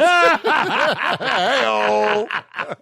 Zing! We got some saucy humor going on tonight on Raiders Fan Radio. I love it. So speaking of saucy humor, let's go to the man that always kicks off our segment in terms of the calls, and that is the one and only Aaron, the Q-Dog Raider, que pedo. And we thank him for representing the made men and the made women, and because every crew needs a captain, and our captain is Aaron, the Q-Dog Raider. Greetings, it's your capo, Aaron, the Q-Dog Raider, coming to you from the great state of Texas. Don Murf, Consigliere Mosh, Underboss Sonny, Lowell Murf, Sergeant at Arms, Big Raider Trucker, Mojo Raider, Raider Ramon, Swag Nation. Let's Swag talk Nation, about like that it. victory. Congratulations goes out to the Raiders on their 2-game win streak, which culminated in a lackluster win against the Cincinnati Bengals, proving that, we're better, but we're not nearly good enough to take any team for granted at this point. Moving forward, and speaking of the Bengals, let's get to know our new linebacker, former Bengal Preston Brown. Preston Brown's like it just seems like some cat that's about to do your taxes, down there at TurboTax or something. But anyway, to make room on the roster, the Raiders placed genius special teamer and part-time receiver and return man extraordinaire Dwayne Harris on injured reserve for a busted-up ankle that's kept him on the shelf far too much this season. But, as a 6-year vet, Brown, standing only 6'11", 251 pounds, has proved to be a pretty reliable player, having started 77 of the 80 games in which he's played in his NFL career. He started 15 games for the Bengals over the past 2 years, but he isn't a retread under Paul Gunther. They never, served at the same time up there in Cincinnati. So he's a former third-round draft selection out of the 2014 draft from Louisville. So we'll see what this cat brings to the table. I hear he's good in coverage. We're going to need that. Don't look now, but the Raiders' most productive offensive free agent acquisition has to be Richie Incognito, despite the fact that he accounts for less than 2% of the nearly $36 million the Raiders have put up in order to shore up that offensive line in the offseason. The Raiders took a strong dose of criticism for signing him. But you know what? Go figure. 6 months later, Richie Incognito has quietly been John Gruden's most dominant offensive lineman. Through 7 games, Incognito not only has given up not a single sack, not a single pressure, but not even a hit, according to Pro Football Focus and Analytics. That's pretty damn good. Not a bad trade for the penalties, that he gets every particular game. I'll take the 2 penalties a game he puts up for everything else that he gives us in meanness. Swallow that, NFL. Last week's abbreviated CFan show was just absolutely tremendous. We need to make sure that we do more of that, especially on those tedious weeks. Appreciate you, Murph. But in addition to, the Mount Rushmore of Raiders, which is only 4, once again, I put it out to everybody. Let's go ahead and have that 9 all-time Raiders for, the Supreme Court. Think about it. The hit list, I'm taking the week off. I'm not putting anybody on it, but Art and Key, you're slipping into the abyss. Stay on watch. Google Voice, you will remain on it, but a rare alibi and apology to Eric Harris for his, game-winning interception 2 weeks back. This kid is showing a lot of heart, so I do apologize. I may not do it twice. Respect goes out to B-Dog in the Pasture, Watts Raider, Sugar Shane, Bobby Wasabi, Raider Homer, Splatterhead, Potts Fitz, His Lordship, Paul from Shropshire, Mississippi, by way of England, Eye Patch, Rev Raider, Kevin the Raider Nerd, Running Bear, Coach Davis, and his little Raiderette, Raider Lim, Raider Cliff, Defenders of Silver and Black, DFW Chappler, Ron and Alliance, and one last little bit of respect goes out to the Omega Psi Phi fraternity celebrating its 108th year of making a doggone legend across this world. Roo. There you go. Nice job from Aaron the Q-Dog Raider. As always, appreciate you, Capo. And we got, speaking of Defenders of Silver and Black, Swaggo, you got your flag hanging over there on your left shoulder there. Yep. Yeah, there's their logo. Thank you, Q. Thank you, Aaron. Appreciate you. Absolutely good stuff there. And so, so great stuff from Aaron. Appreciate the rundown of the new acquisitions, and appreciate Aaron calling the show and their support as always, my friend. Uncle Mosh. Next up, we got new made man as of last week. Yep. Oh, I did want to say one last thing too about the CFan show. Appreciate that, Aaron. Appreciate the shout out there and the support there. And we just wanted to absolutely honor everybody's calls, and we might do more of that. We might have to. Yeah, why not? We might have to do more of that. And in terms of the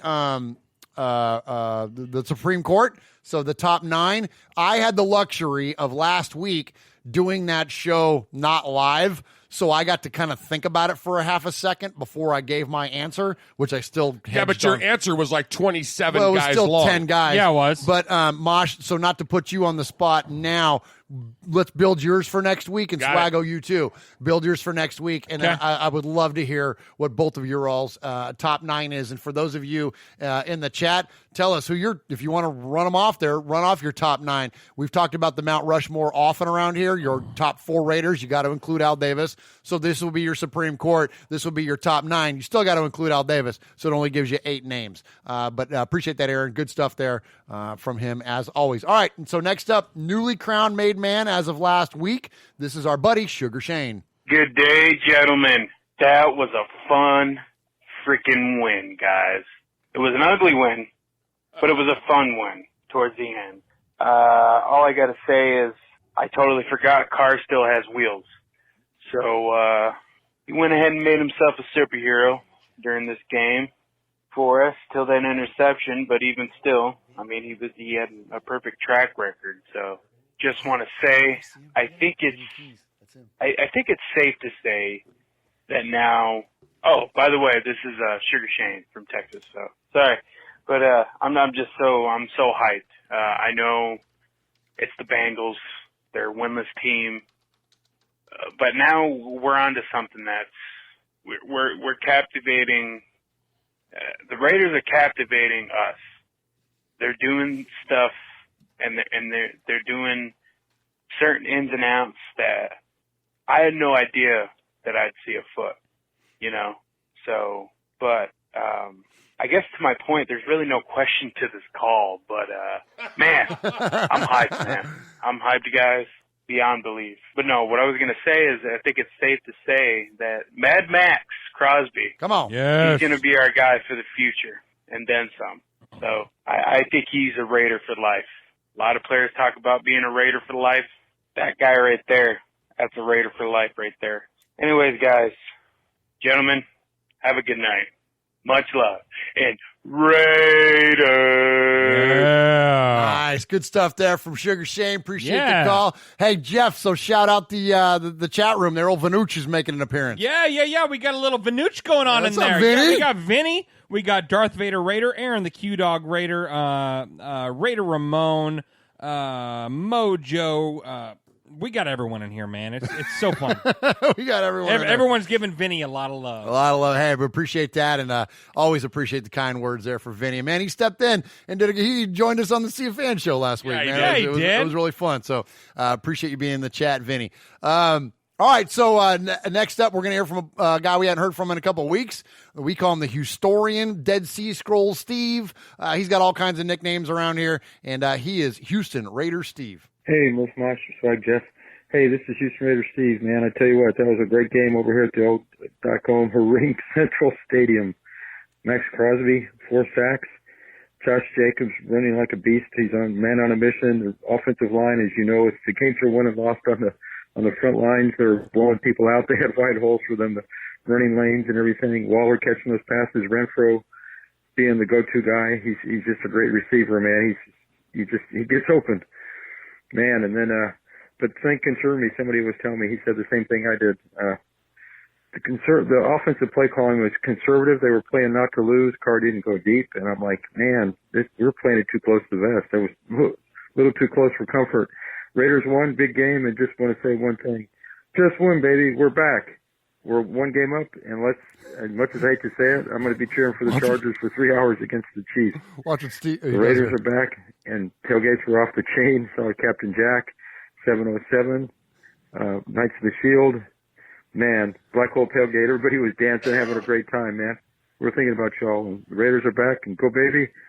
And flashlight, stoplight, green light, do it again. Gotta love those Oakland songs they were playing. Oh my God! Nowhere. I'm old school. What can I say? Been a fan since the '68 season. Remember back in '70, they wore those throwback uniforms. I think Blanda won 5 or 6 games wearing those old Color Rush jerseys. It was great to see Janikowski lit the torch. He's been the longest tenured Raider.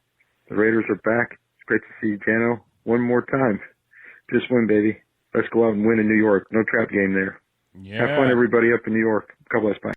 Awesome stuff there from Steve. I Yeah, love it. man. He just starts busting out Parliament out of nowhere. And so, hey, he mentioned Seabass lit the torch. Yeah. Did you guys see when they were showing him on camera? Oh, my gosh. He was crushing Bud Lights. He goes, he's trying to get the guy's attention. He's like, give me another beer. Give me another beer. And as the buddy he was with goes, hey, you're on the big screen. And he looks up and he waves and he goes, hey, now what about that beer? What about that beer? He looked like Stone Cold over there. Yeah, he did. Waiting for another beer.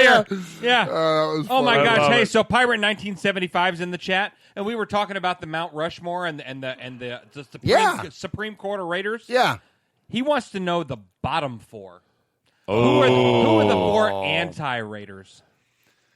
Who did he put? Well, go ahead. Give me his, and then I'll give you mine. I could probably do off the top of my head. Go ahead. Well, what, you want me to give me his? Yeah, his. I got it right here. Russell, Marinovich, AB, and Downing. Todd Downing. That's I know. That's a little bold. All right, so I get Marinovich. I won't put him on mine. Jamarcus Russell definitely. D'Angelo Hall, I think goes on mine for all time bottom. I'm gonna put.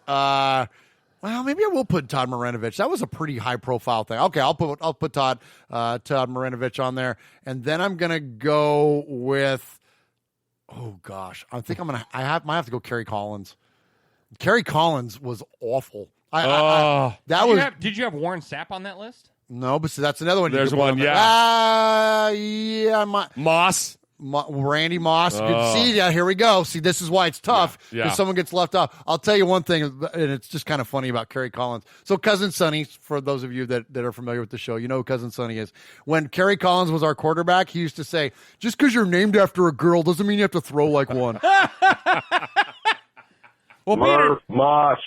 Sorry, go ahead, Swag. So mine, being a new Raider, okay, mine is AB.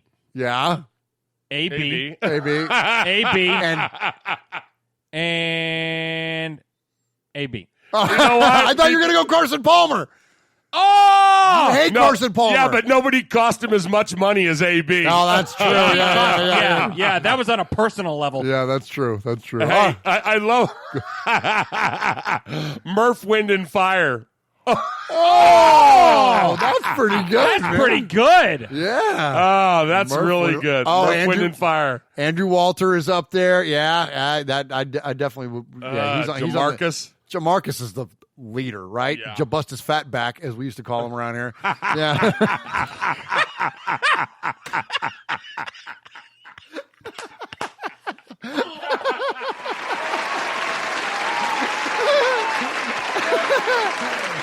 All right.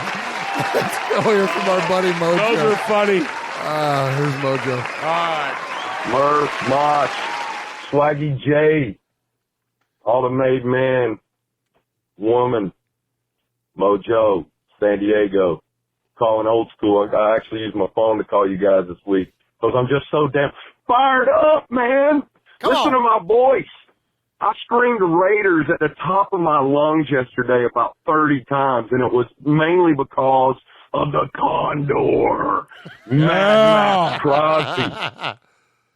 First time since 1982 that a rookie had 4+ sacks in a game. You kidding me right now? This dude is out of control, man. This guy is special. And I'm going to tell you right now, he might have been a 4th-round draft pick, right? But he better be in the conversation for Defensive Rookie of the Year. His numbers are comparable to Josh Allen's numbers. They're comparable to, what's the other kid, man? Bosa's numbers out in San Francisco. He's got better numbers in some areas than those guys. All I'm saying is he doesn't need to be overlooked. We're going to win in Jets country this week. Shout out to Splatterhead, Chuck McCann out there. I'm sure that those guys are going to be busy, busier than one-legged man in an ass-kicking contest all week, setting up a pretty epic tailgate. So you guys have a good time out there. Post lots of pictures. Can't wait to see it. Just win, baby. Mojo out. So Mojo's in the chat, too. And he's, you said Murph, Wind, and Fire? Sure. Yeah. He said you were the wind for sure. because you'd be passing gas all the time. And he knows because he was standing right behind me when I ate 47 of his street tacos. Well, yeah. He'd be like, Mosh, you got to move. You're making the grill flare up. I thought you needed some char on that, right? Yeah. I'm not sure that's char, Mosh. He knows. Mojo knows. Hey, so some great names coming out there. So Kiffin absolutely could be on the what did we call this? It's not the Mount Rushmore. No, so it's the basement dweller. Yeah. So the bottom four. So Kiffin, Mike Shanahan, absolutely. That one that takes care of. We could just have the coaches dwellings, right? The sub basement of coaches. Tom Walsh, like you could add in a whole bunch of guys there. Javon Walker is another name that comes to mind. Like absolutely. There's a lot of room there for the basement dwellers. All right, next up, let's hear from some of our. Wait, I got to back up here. All right, there we go. And we're covering it up because it's our buddy Eye Patch. Our buddy Eye Patch. We hadn't heard from Eye Patch in a minute, and I want to set up this call by telling you this. We play a lot with Google Voice. So when you call the show, you got 3 minutes before Google Voice cuts you off. And we have our fun little soundbite that we play, and Google Voice has essentially become a character on our show. This is the absolute closest call you'll ever hear. When I looked at the timer, when I played this call, it was right at 3 minutes. So I was like, Eye Patch is going to get Google Voiced again. He says at the end of his call, peace out, and he didn't even get to the T before it cut, before Google Voice jumped in. It's the closest call that we've ever had, and he avoided Google Voice. So nice. Get a kick out of this. A lot of fun. Murf, Mosh, Swag, Capo, Maiden Men, Nation. Eye Patch calling in. I would just like to say that I'm watching things the last couple of weeks. I haven't called in lately, but I really hope the Raiders decide to re-sign Carl Joseph if it's at a good price. Cujo's really turned it on this year. His contract year. But most of all, I'd really like to see him re-sign Richie Incognito. The guy solidified that line. Going into this week against the Bengals, you know what? A win is a win is a win. Tired of all these people complaining and crying that we look like crap and this and that. We won. So everybody just shut up. A win is a win.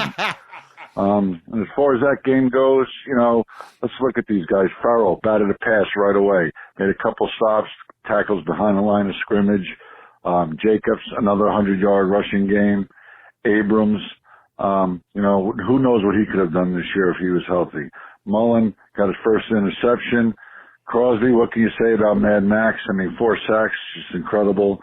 Isaiah Johnson must have played well because I didn't hear any balls getting thrown his way too often. I know he had the one nice breakup on the one pass. Foster Moreau, another touchdown. Renfro continues to have incredible hands. That play he made over the shoulder and stretched out, incredible play.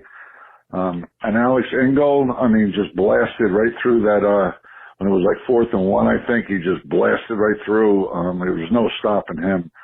It all goes back to Mayock. All these Mayock haters saying that he shouldn't have came out of off the TV network. He's not a real GM. Well, guess what?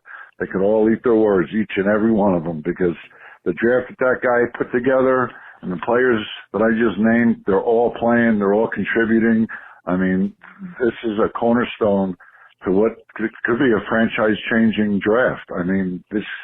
Every one of these guys is contributing. They're all going to get bigger. They're all going to get stronger. They're all going to have more experience next year. So it's a bright future for these guys. If he can pull off another one this year, it would be incredible. The thing that got me about this game when I was watching it was the way Mayock was staring out over the field. He was up in the booth. It looked like he had his hands down on his knees, just overlooking everything. How many GMs do you see that on TV? Usually they're just in a booth or in a suite, partying, getting along, everybody's having a good time. This guy is just staring down at the field, evaluating players. It's incredible the vision that he has. That's all I got to say. Let's go on, beat the Jets, keep the win streak going, and peace out. Nipping at his heels. I know, right? That was about as close as it gets. And so he mentioned about Mayock. Yeah, the great call, iPatch. First off, thank you for calling the show. And he mentioned about how invested Mike Mayock is in the team, and it's great, man. It's really good. And so congratulations on your 259.59.9999999. Yeah. Just barely sneaking in there underneath Google We'd have to Voice. go to the cameras to see that. Yeah, like Google Voice was coming in with its, what do you call that thing that the Grim Reaper has? It's sickle. Sickle. He was coming in with that thing, and eye patch ducked underneath, and it just took out an eye. Hey, we can't do that. He's only got one left. I got one good one. Yeah. Good thing. Maybe it hit him in the bad one. Yeah. So you can still see it. All right. So here we go. New caller to the show. We love new callers to the show, and welcome in our buddy Matthew in Fremont. Hello, this is Matthew Mingus. I'm calling from Fremont, California. If the voice sounds familiar, you probably heard about my twin brother Daniel. Yeah, 6-4 for the Raiders. I'm so hyped. I've been a Raider fan all my life. My dad got me into the Raiders. I just can't wait to be in first place in the division and finally get all the love and respect that I feel like we're deserving. We got the Jets next week, and we got the Chiefs at 1 o'clock at Western time. So, yeah, Raider Nation, if you want to be in first place, knock on wood if you're with me. Here we go. Time to take first place. Knock on wood if you're with me. All right, thanks for my call. Cheers. All right, good job, Matthew. Appreciate the phone call. And, it's funny. So he's twins with Daniel, who called us last week, and we're going to hear from Daniel in a minute. And they do sound similar. And it's funny. It reminded me, Mosh, of when you and I used to call Aunt Kathy, and we would and I would try to pretend because we have similar voices, right. And Sonny has a similar voice to us, and so we would try to fool people. We would call them, and then I would be you, and you would be me. We've done it to my mom, your sister, yeah. We've done it, and it's kind of fun, and so Daniel and Matthew could totally do that to us. Right, so, yeah. though, one of them could, you could both be made men, and you could just make it up. You could have, a triplet. You could have, a third, Dave. Hey, Raider Ramon said it could be the first made twins. That's legit. That's dope. That's legit, man. That's super cool. Super cool. So, all right, but before we get to Daniel's call, let's hear from our buddy in Vegas. And, man, Ruben, I got to tell you on the front end, we're going to hear from Ruben. I really like this call this week. And this isn't me lobbying for a Sizzler by any means. This is just me telling you, I could feel the emotion in your call, and I dig where you're coming from. Ruben went to his last game in Oakland, and on the heels of us going to our last game in Oakland, this kind of got me, man, in a great way. This is an awesome call. Appreciate you, Ruben. Hey, guys. Ruben in Vegas checking in. Just got back from the Bengal game. Gritty, tough win, ugly, but a win's a win. I just wanted to talk about my experience, me being my last time in Oakland, myself personally. Tailgating, amazing as always. Tailgated the black hole for a little bit. Well, most of the time actually. Chopped it up with the president and vice president. Big shout out to them. The black hole, Rob and Cisco, the kid. It's crazy, all this change that's coming. We got 2 home games left, and I myself from California also moved out here 5 years ago, and I was scared of change at first, and sometimes change might be good for us, especially an organization, like the Raiders. We got the fan base, we got the loyalty and all that, but we just didn't have the finances and the sponsorship and whatnot, the facilities for the move. And a lot of people I talk to out there, man, they're hurt, but they understand it. It has to happen. Just walking around the Coliseum, I've been outside at least the facility in Alameda, and it's time for upgrades and changes. And in Vegas, they offer that at least with the tourism dollar, and it's a destination that people want to come to. I was myself scared of change at first when I moved out here 5 years ago, and I've been very, very fortunate to meet nothing but good people out here, man. I haven't met a shady person at all. I met my girl, I got my buddies, nothing but good people. My employer, has been so good to me. I bought my first home out here, it's sad, man, heartbreaking. And, I love Oakland, man. I love the fan base. The tailgating was experienced. You're going to have one area where it's Spanish music bumping, live band, another music with old school, hip hop, West Coast beats, another section with AC/DC, Black Sabbath. You know, that's the thing about Oakland, man. You know, we're worldwide. We're a fan base that's just, we're everywhere, you know, and different cultures, different walks of life and whatnot. But I had a great time, a great experience. You know, only thing I noticed, they took out Raiderville, that little area for people to walk around and the kids and whatnot. That was a little disappointing. But other than that, man, I had a great time. You know, I love everybody in Oakland. You know, I even got info from, like I said, the black hole president, vice president, Cisco himself, vice president, said he moved out here. He's moving out here to Vegas also. So, you know, heartbreaking, but man, I love Oakland. I had a great time. You know, the tailgating, the walking around, just soaking it up. I'll post pictures on my social. I think I got you on the Murf and Raiders Fan Radio. Check them out. I mean, I love you, Oakland, man. I love Oakland. You know, I got emotional just throughout the day. And win, lose, or tie, baby. Raiders till I die. I'm out. Awesome right. stuff. Yeah, That's great. really good. Yeah, great call from Ruben in Vegas. And Mosh, we got 2 more calls to get to. Before we move on, though, I want to hear your feedback on that, because we really didn't get. I mean, we kind of talked about it a little bit a couple shows ago, but it's really now had a chance to kind of marinate a little bit, like our last trip through Oakland. And I love how he talked about and mentioned the diversity of the cultures and this, just the organic nature of the Raiders tailgate. Talk a little bit about it. Just tell me a little bit about your thoughts and feelings as we, you know, move on from our last trip there. And then Swaggo, I want you to tag on and talk about your first experience with it. Well, for me, that's the best part. I couldn't have imagined a better end and a beginning. You know, we've known Jeff for nearly 20 years now, and the idea that it's coming of fruition for us. It's our last trip. Me, you, Sonny, you know, a family thing for us, and then Swaggy J coming in and his first time. So, you know, it's an end to something, and we got to be a little philosophical about that. That it's, you know, we made the best of it. We had. I've traveled all over with Jeff. You know, we've been to casinos all over the Southeast. We've been to Hawaii twice. You know, we've done a lot together, but that's got to be our best trip ever. And, you know, for you and me and the rest of the family that was with us, you know, to take Jeff, to put an end for us for closure, and to, at the same time, put a new beginning for him.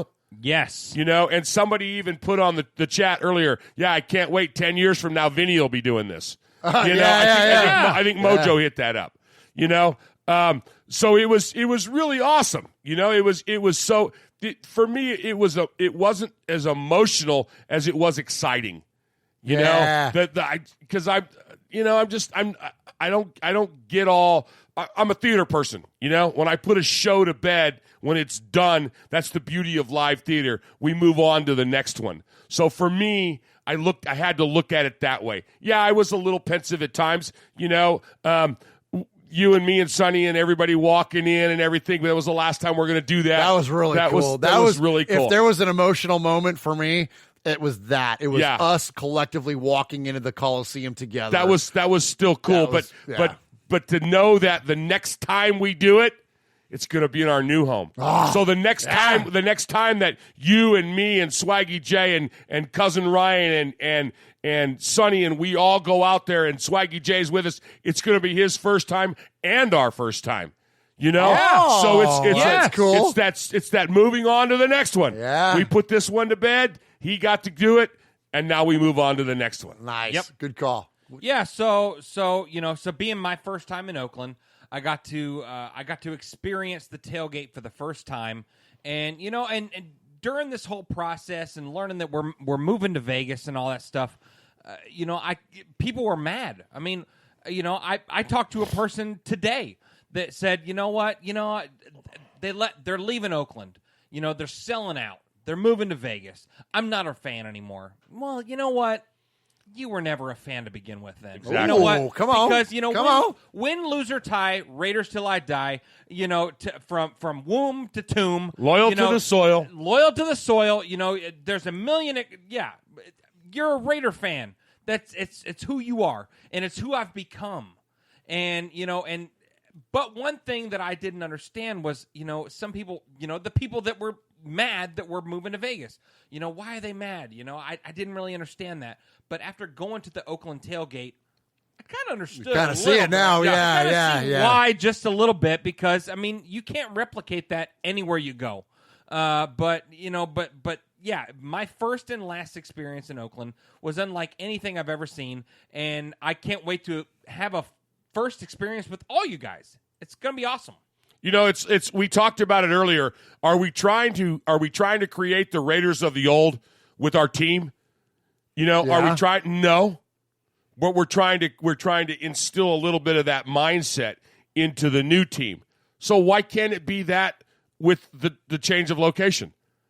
You know, we may not have the organicness. It took years to build that tailgate to the way it is. We're going to be building anew. Going to be building anew. That's exactly right. Yes. Absolutely. Good stuff, guys. Appreciate that. Good comments there. And, you know, in the chat there, please shout out your thoughts on it. Because it's, you know, as Mosh said, you know, as much as you know, you would like to keep it compartmentalized and move on from it. I got to admit, man, like it's kind of, I mean, sports are an emotional thing anyways, and you have ties to the team and, you know, and all the family ties that we have. And, you know, I'm not like getting all like weepy about it, but I mean, it's like, you know, you kind of hit you a little bit. And I heard it in Ruben, and I appreciate your call, Ruben, because it really provoked a lot of thought, and especially again on the heels of our experience.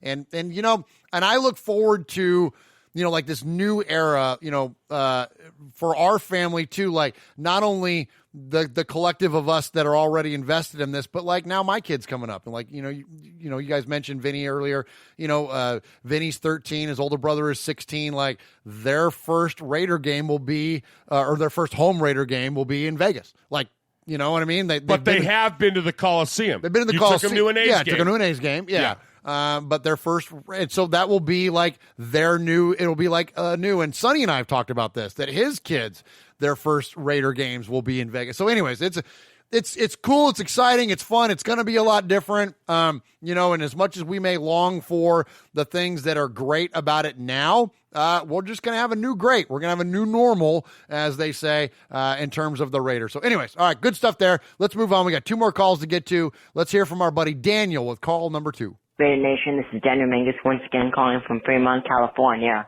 I just want to say I'm super hyped about the win on Sunday. Everything we want is in front of us.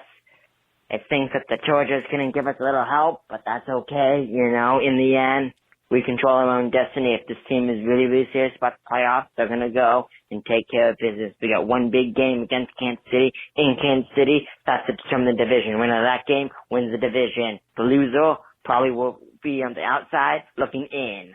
Raider Nation, go Raiders.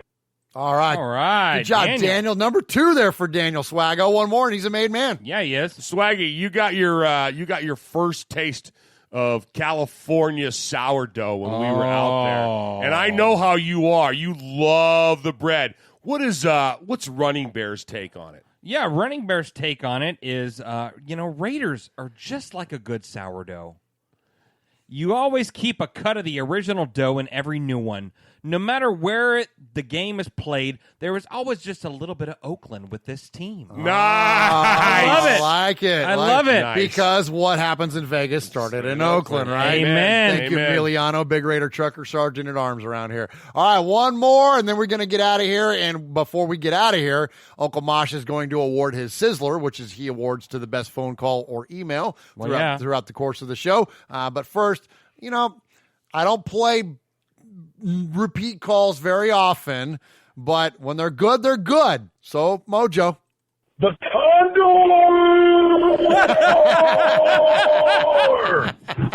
Oh, I got it, man. Mojo out. Well done, Mojo. I think he did a show. You know, for those of you that don't know, Mojo's got a great podcast. Yes. Mojo's pod show, man. We're so fired up for him, and it's a really funny podcast. And I think he did one show, and that's all he did was yell Condor. Oh, did he really? For 26 minutes. Oh, no.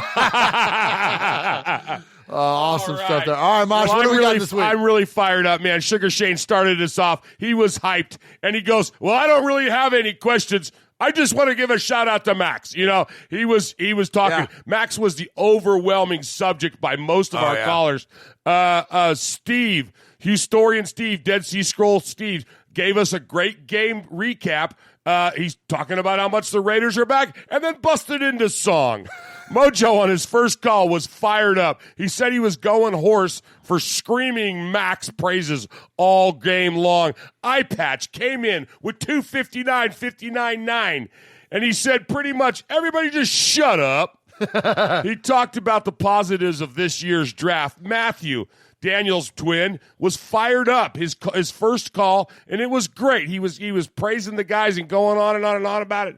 Ruben in Vegas, it was a really heartfelt call, man. He talked about his last time in Oaktown. He was philosophical about some of the changes that are going to happen. And, it was good to hear that. That's a lot of what we've all been thinking. And then Daniel, Matthew's brother, called, getting fired up, talking about we're going to go to KC, and we might play my rant again on that. Yeah, come on. And we're going to KC with a vengeance, like we should always do. Yes. And then, of course, Mojo hit us with his final call, his second call, screaming, Condor! But tonight, ladies and gentlemen, in a surprise entry, yes, in a surprise entry for this week's Sizzler Award goes to Paul. Yay! Had it not been for the line, as for Mike Mayock, if I came home and found him in bed with my wife, I'd tuck him in. Oh, love it. Awesome. Paul with his second Sizzler. Sizzler. Sizzler. Sizzler. Sizzler. Sizzler. Sizzler. Sizzler. We are Metallica, and we are here for your Oakland Raiders! You know why we out here, and we ain't playing around today. From The Walking Dead to errant Jedi Knights, Raiders fans are a rogues gallery.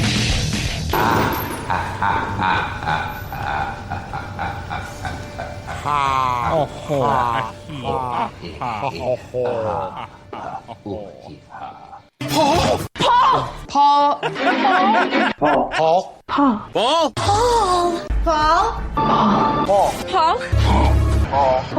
Paul. Claude. Claude. Claude. Paul. Paul. Paul. Paul. Paul. Paul. Paul, your name Paul? Hello. Paul. Hello. Paul. I met him with Paul. Who? Paul. Paul, yes, Paul. Paul's not here. Hey, Paul. Paul. Hi. I'm Paul. So I got to clear something up. Okay. Mojo was a caller, but Mojo, like Capo, is ineligible. Yes. Now that Mojo's a pro. Yes. Mojo's status, of course, in the family has always been high up there because he defends our freedom. Well, yeah, he does. But Mojo, now that he's one of us, one of the podcast faithful, he's ineligible. So don't write me letters. Don't twit Mosh. Don't twit me because Jeff would have to tell me to look at the twit. Yeah, right. I'd have to look at it. And I do have one little bit of a problem with giving Paul his award. Okay. He's going to have to change his stationery again. Oh, to say two times award winner. Yeah. Absolutely.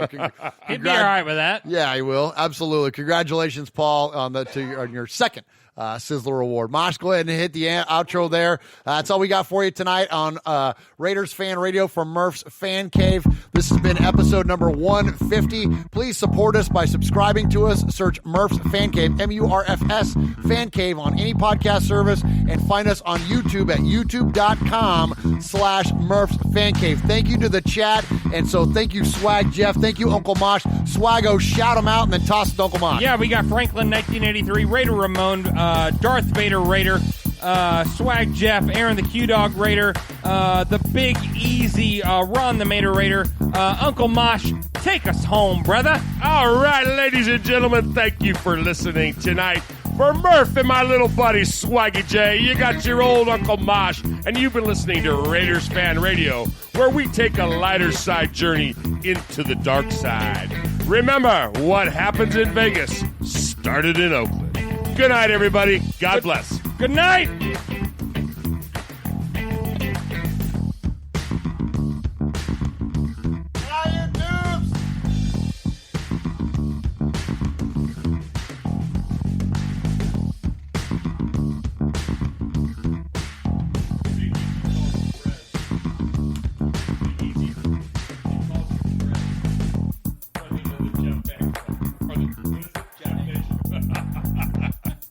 And Q-Dog called it Swag Nation tonight, too. That was pretty good. I love that. That was good.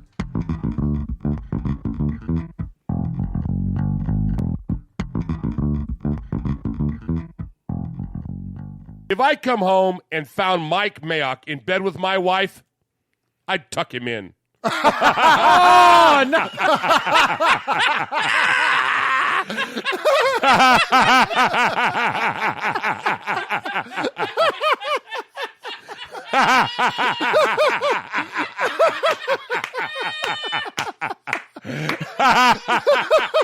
That's funnier than crap.